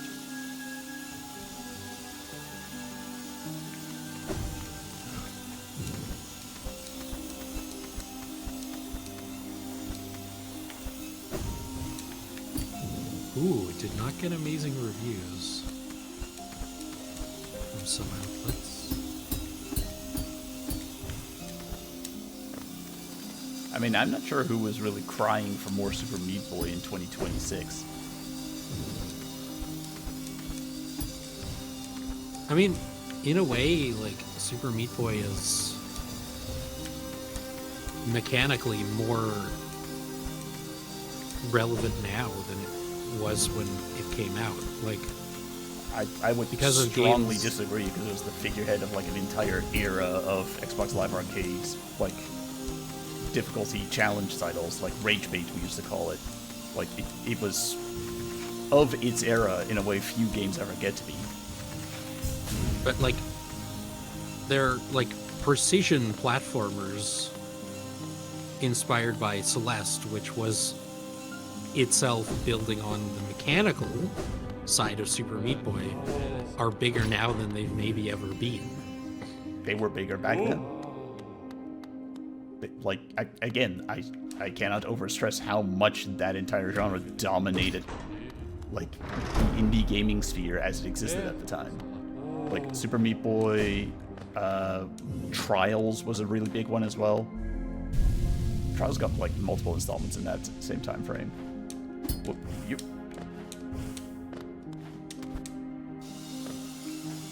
I Wanna Beat a Guy is, I think, another example. What? I would put I Want to Be the Guy in, like, a category of its own, because, like, I disagree with calling Super Meat Boy a Rage Bait game. Like, it's hard, sure. It's literally the poster child for the entire genre, my guy. But I Want to Be the Guy was actively just, like, trolling the players. Yeah, Meat Boy was fair, I Want to Be the Guy was BS. Yeah, I don't disagree with that assessment, but I would put both of them in sort of that Rage Bait category of, like Meat Boy was fair, but it's not like as though it wasn't willfully very challenging. Especially in an era when people weren't, like, super accustomed to that yet. There we go. Oof. Yeah, but what I'm saying is, like, there are indie games now that have built on that, and there are a lot of them coming out, and they're getting, like, pretty popular. Yeah, that is all true, but that's not the same thing as saying, like, it's more relevant now than it's ever been. Like, no, it was distinctly more relevant in its day.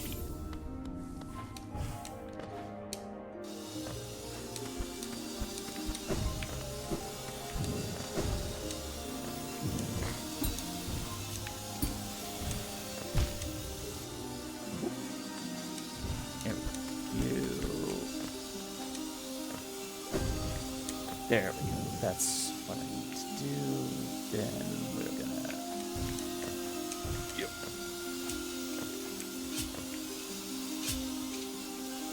Oh, the White Palace.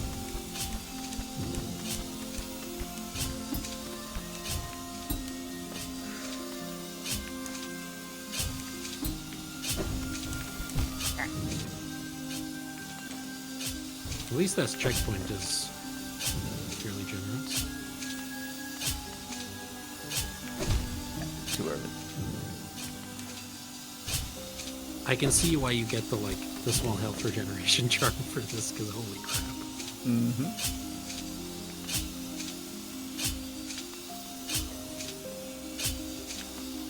It is kind of insidious that this looks like a place you'd want to dash through, but you actually probably shouldn't with those spears. Because iframes are really only good for enemies. They will mostly not protect you from environmental hazards. And it goes too far to land you in the middle, but not far enough to land you on the other side. Exactly.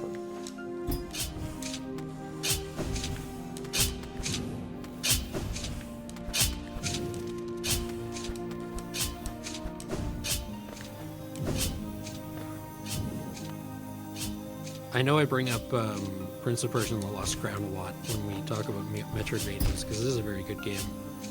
But what I'm reminded of here is one of the ways in which it contextualizes the mid-air dash that is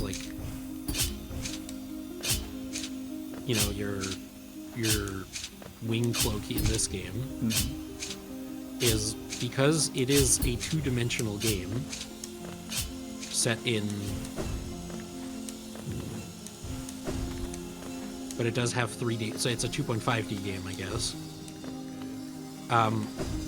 He does the Prince of Persia wall run, but on the wall in the background. That's I love that. It's very It's a nice cool. touch, yeah.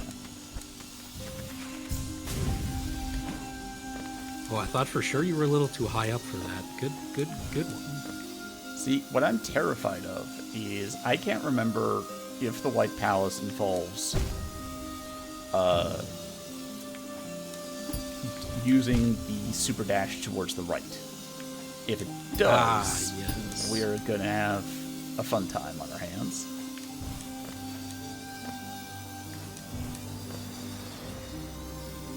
Because do you know... No, we don't know off the top of our head any place to get another simple key, right? I believe not, no.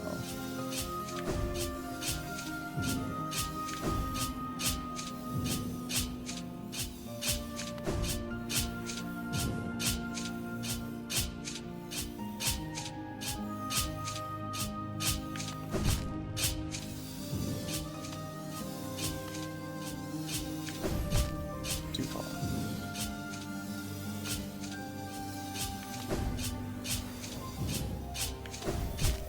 Also too far.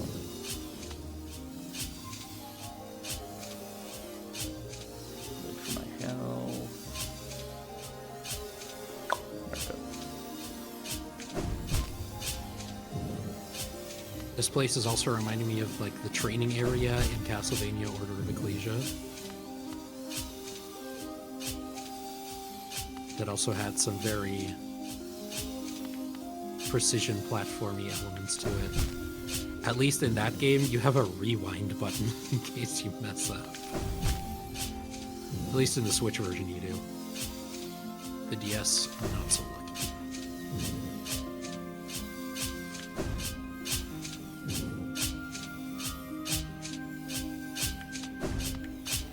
I tried the death fight again today. It did not go well. I should heal for a sec.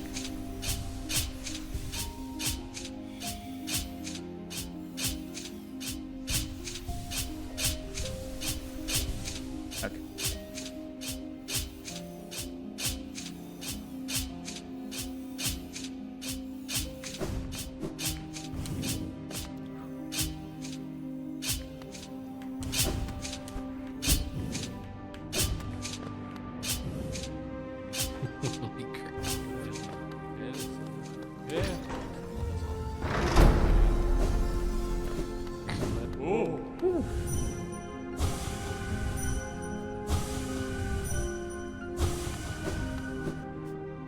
We love a short king.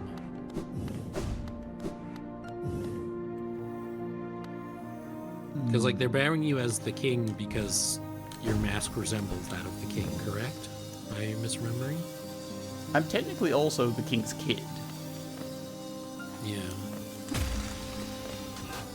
So, you know, they might think I'm a Nepo baby. Whoop. At this point, I think it's fair to say you put in the work.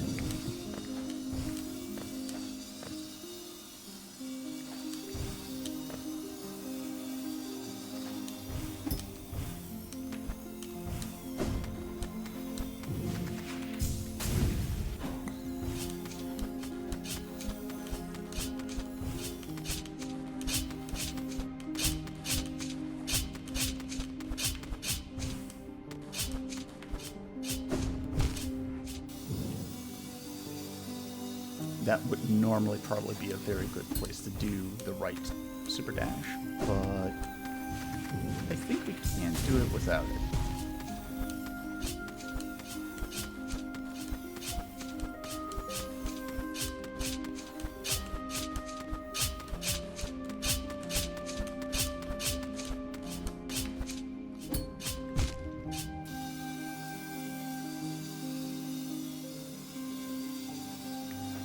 It's just the height is going to be tricky. I believe that you can do it, but it is the height of the ceiling in that one passage that is going to mess with you a bunch.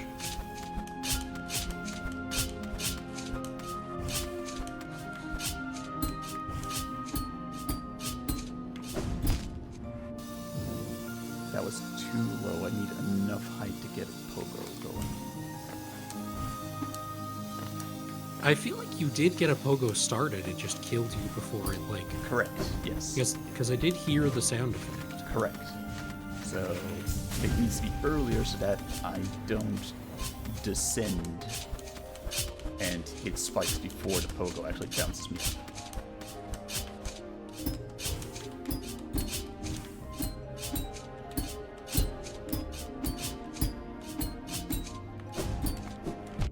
Yeah, there we go.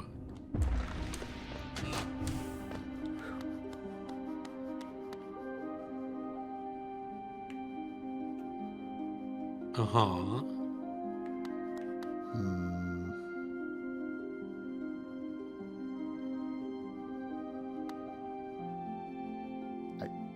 I think we might actually be bricked on this one, because, like, I've never done it. I think there are ways of going through these kinds of spike tunnels if you don't have the super dash. It might involve having to set up, like, macros on your controller. I am going to try one thing, though. Can we pass underneath, perchance? I mean, not there, obviously, but...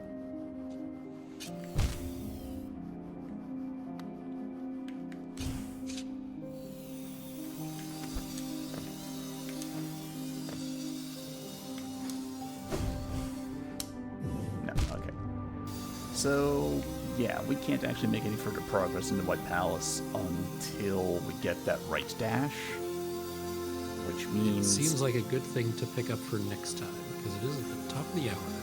It is at the top of the hour, and we do still have plenty of other places we can go, of course. I'm just going to get out of here and warp us to...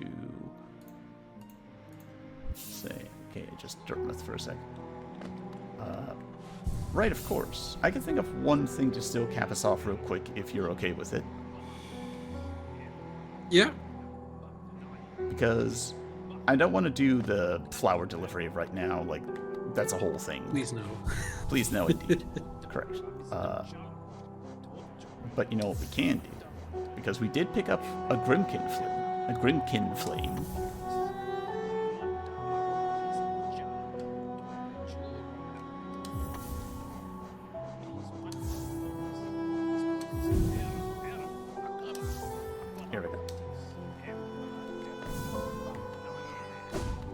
Let's all go fight Satan. Let's all go fight Satan. Let's all go fight Satan and kick his buggy ass.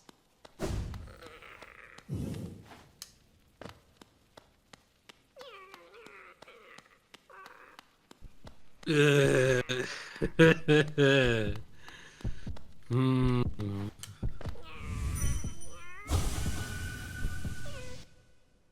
know,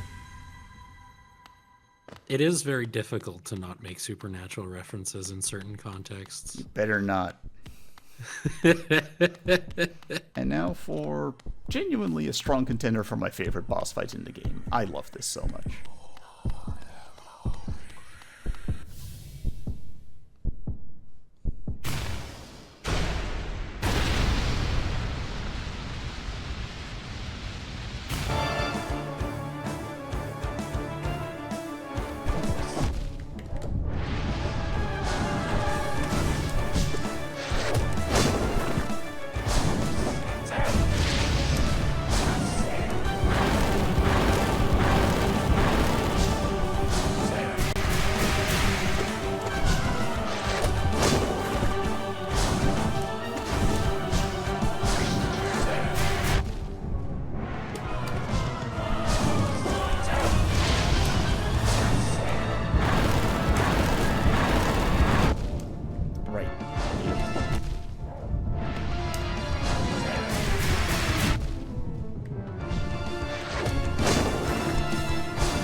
Gotta get my head in the game.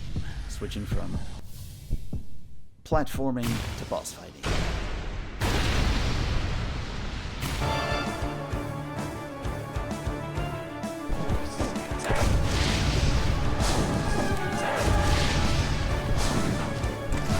I do want to watch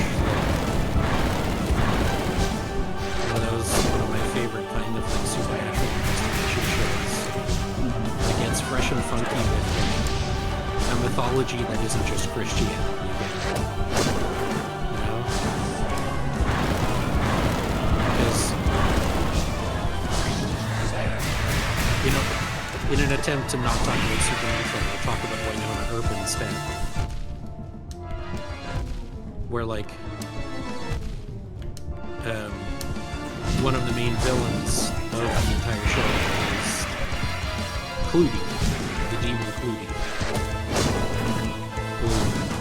Spoilers for a show that ended 5 years ago. Is the serpent in the garden. And Winona's magic of Peacemaker is a new form for the flaming sword. And that's why it's important.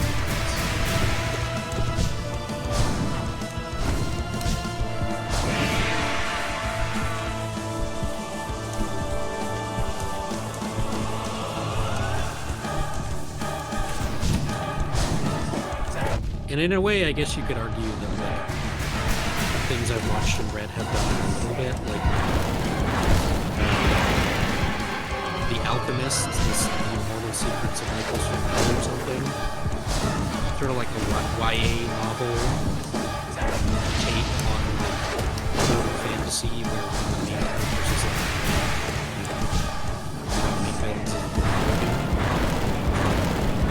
Celtic mythology, I believe. Arthurian myth is where I'm most known from. And then of course you got Percy Jackson.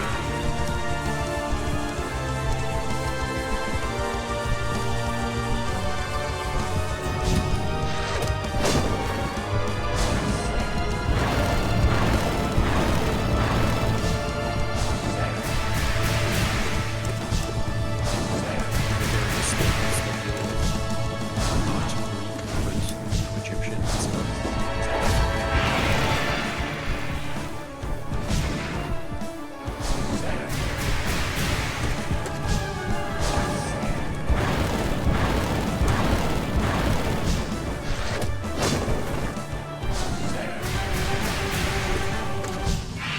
Randomizer. Nice. Now remind me, there is a harder version of this fight that appears in like the boss rush, right? No. Grim was already DLC when he got added, so they didn't feel the need to bump him up for the boss rush. Gotcha. But you do just have to fight him again for it, I think? I mean, we have to fight everybody again. There we go.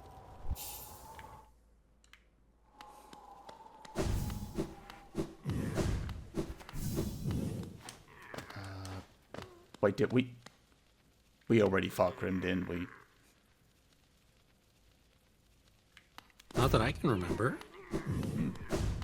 Yeah, where did we get thrown out? We do this again. Hey!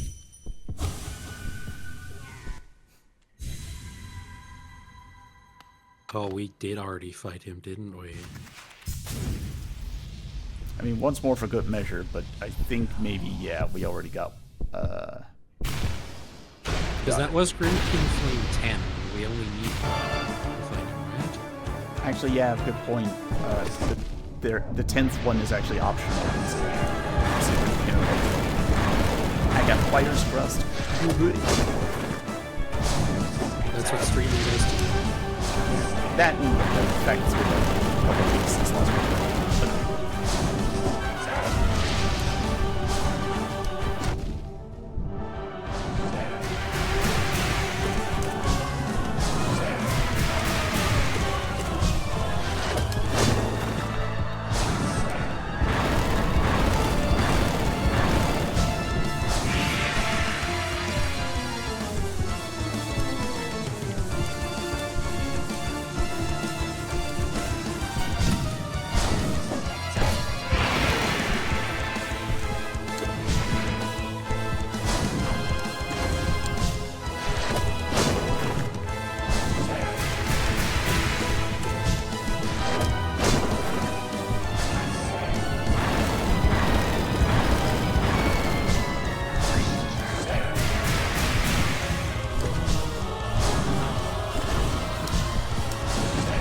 Just really like stories that take events from like culture and history and sort of contextualize them for the fantasy world, and that's something that Percy Jackson is really fun doing. I haven't seen the movies, nor have I read the books, so I'll take a look for it. I hear the new TV show is pretty good, and of course I enjoy the books. I would recommend not watching movies. Especially the second one. That movie is poop soup. I made some soup the other day. Last night, actually. Hopefully not poop soup. I made bumblebee soup. Now with added zucchini. It's very, very good. For our viewers, I should probably explain bumblebee soup. It's like a chowder. It's a hearty, like, chowder made mostly of corn and black beans, which is where I get the name. Like, the corn, you get black beans, you get some diced onion that you sort of saute in the fat of some bacon and fry. Throw in some mashed garlic, chicken stock, a lot of seasoning. It's very, very good, and the zucchini just further improves it. It gets very, very nice and soft and tender, and it absorbs a lot of the flavor from the broth as well. Fantastic. I've also had this bumblebee soup, all minus the zucchini, obviously, but it's very good. I make it myself sometime. Mm-hmm. And if you want to make it vegan, also, all you got to do is take out the bacon and pick a different stock. Yep. Maybe add some a little bit of sesame oil to recreate the smokiness of the bacon a little bit. Mm-hmm. That could be an option, yeah. Anyway, that's gonna do it for us for today. We definitely have stuff to do tomorrow. Sorry, I say tomorrow. Next time. There is the flower delivery. We are gonna have to do that. Not really getting around that, unfortunately. I'm gonna have to think about what is left at this point for us. Besides that, because, we've been pretty thorough at this point. We've cleared out an awful lot of places. And today was also very productive as well, to be fair. Yeah. I think the map is also now updated a bit so that those dream trees are gone, which I very much appreciate. It's possible that I'll need to finagle something to get this without using the super dash. We'll see if it comes to that. But yeah, we need to get, in order, we need to get a key so that we can get the super dash, so that we can get further in the White Palace, which would mean getting the improved Desolate Dive. We don't need that in order to beat the game, but I do want to see if we can do maybe not 112% completion, but, I want to see if we can just get all of the major upgrades and achievements and such. Well, not all the achievements, but all the major upgrades and abilities. There we go, that's the word I was looking for. So, join us next time for that. That should be, if memory serves, in about 2 weeks. When next week we're a little busy, but the week after that we should be back again. Yeah. Although on the note of that busyness, we don't have Hollow Knight next week, but we do have a stream on Tuesday the 14th and Friday the 17th. Yes. So please do. Not Hollow Knight. Yeah, please do join us for that. Exact scheduling post for that should be up relatively soon.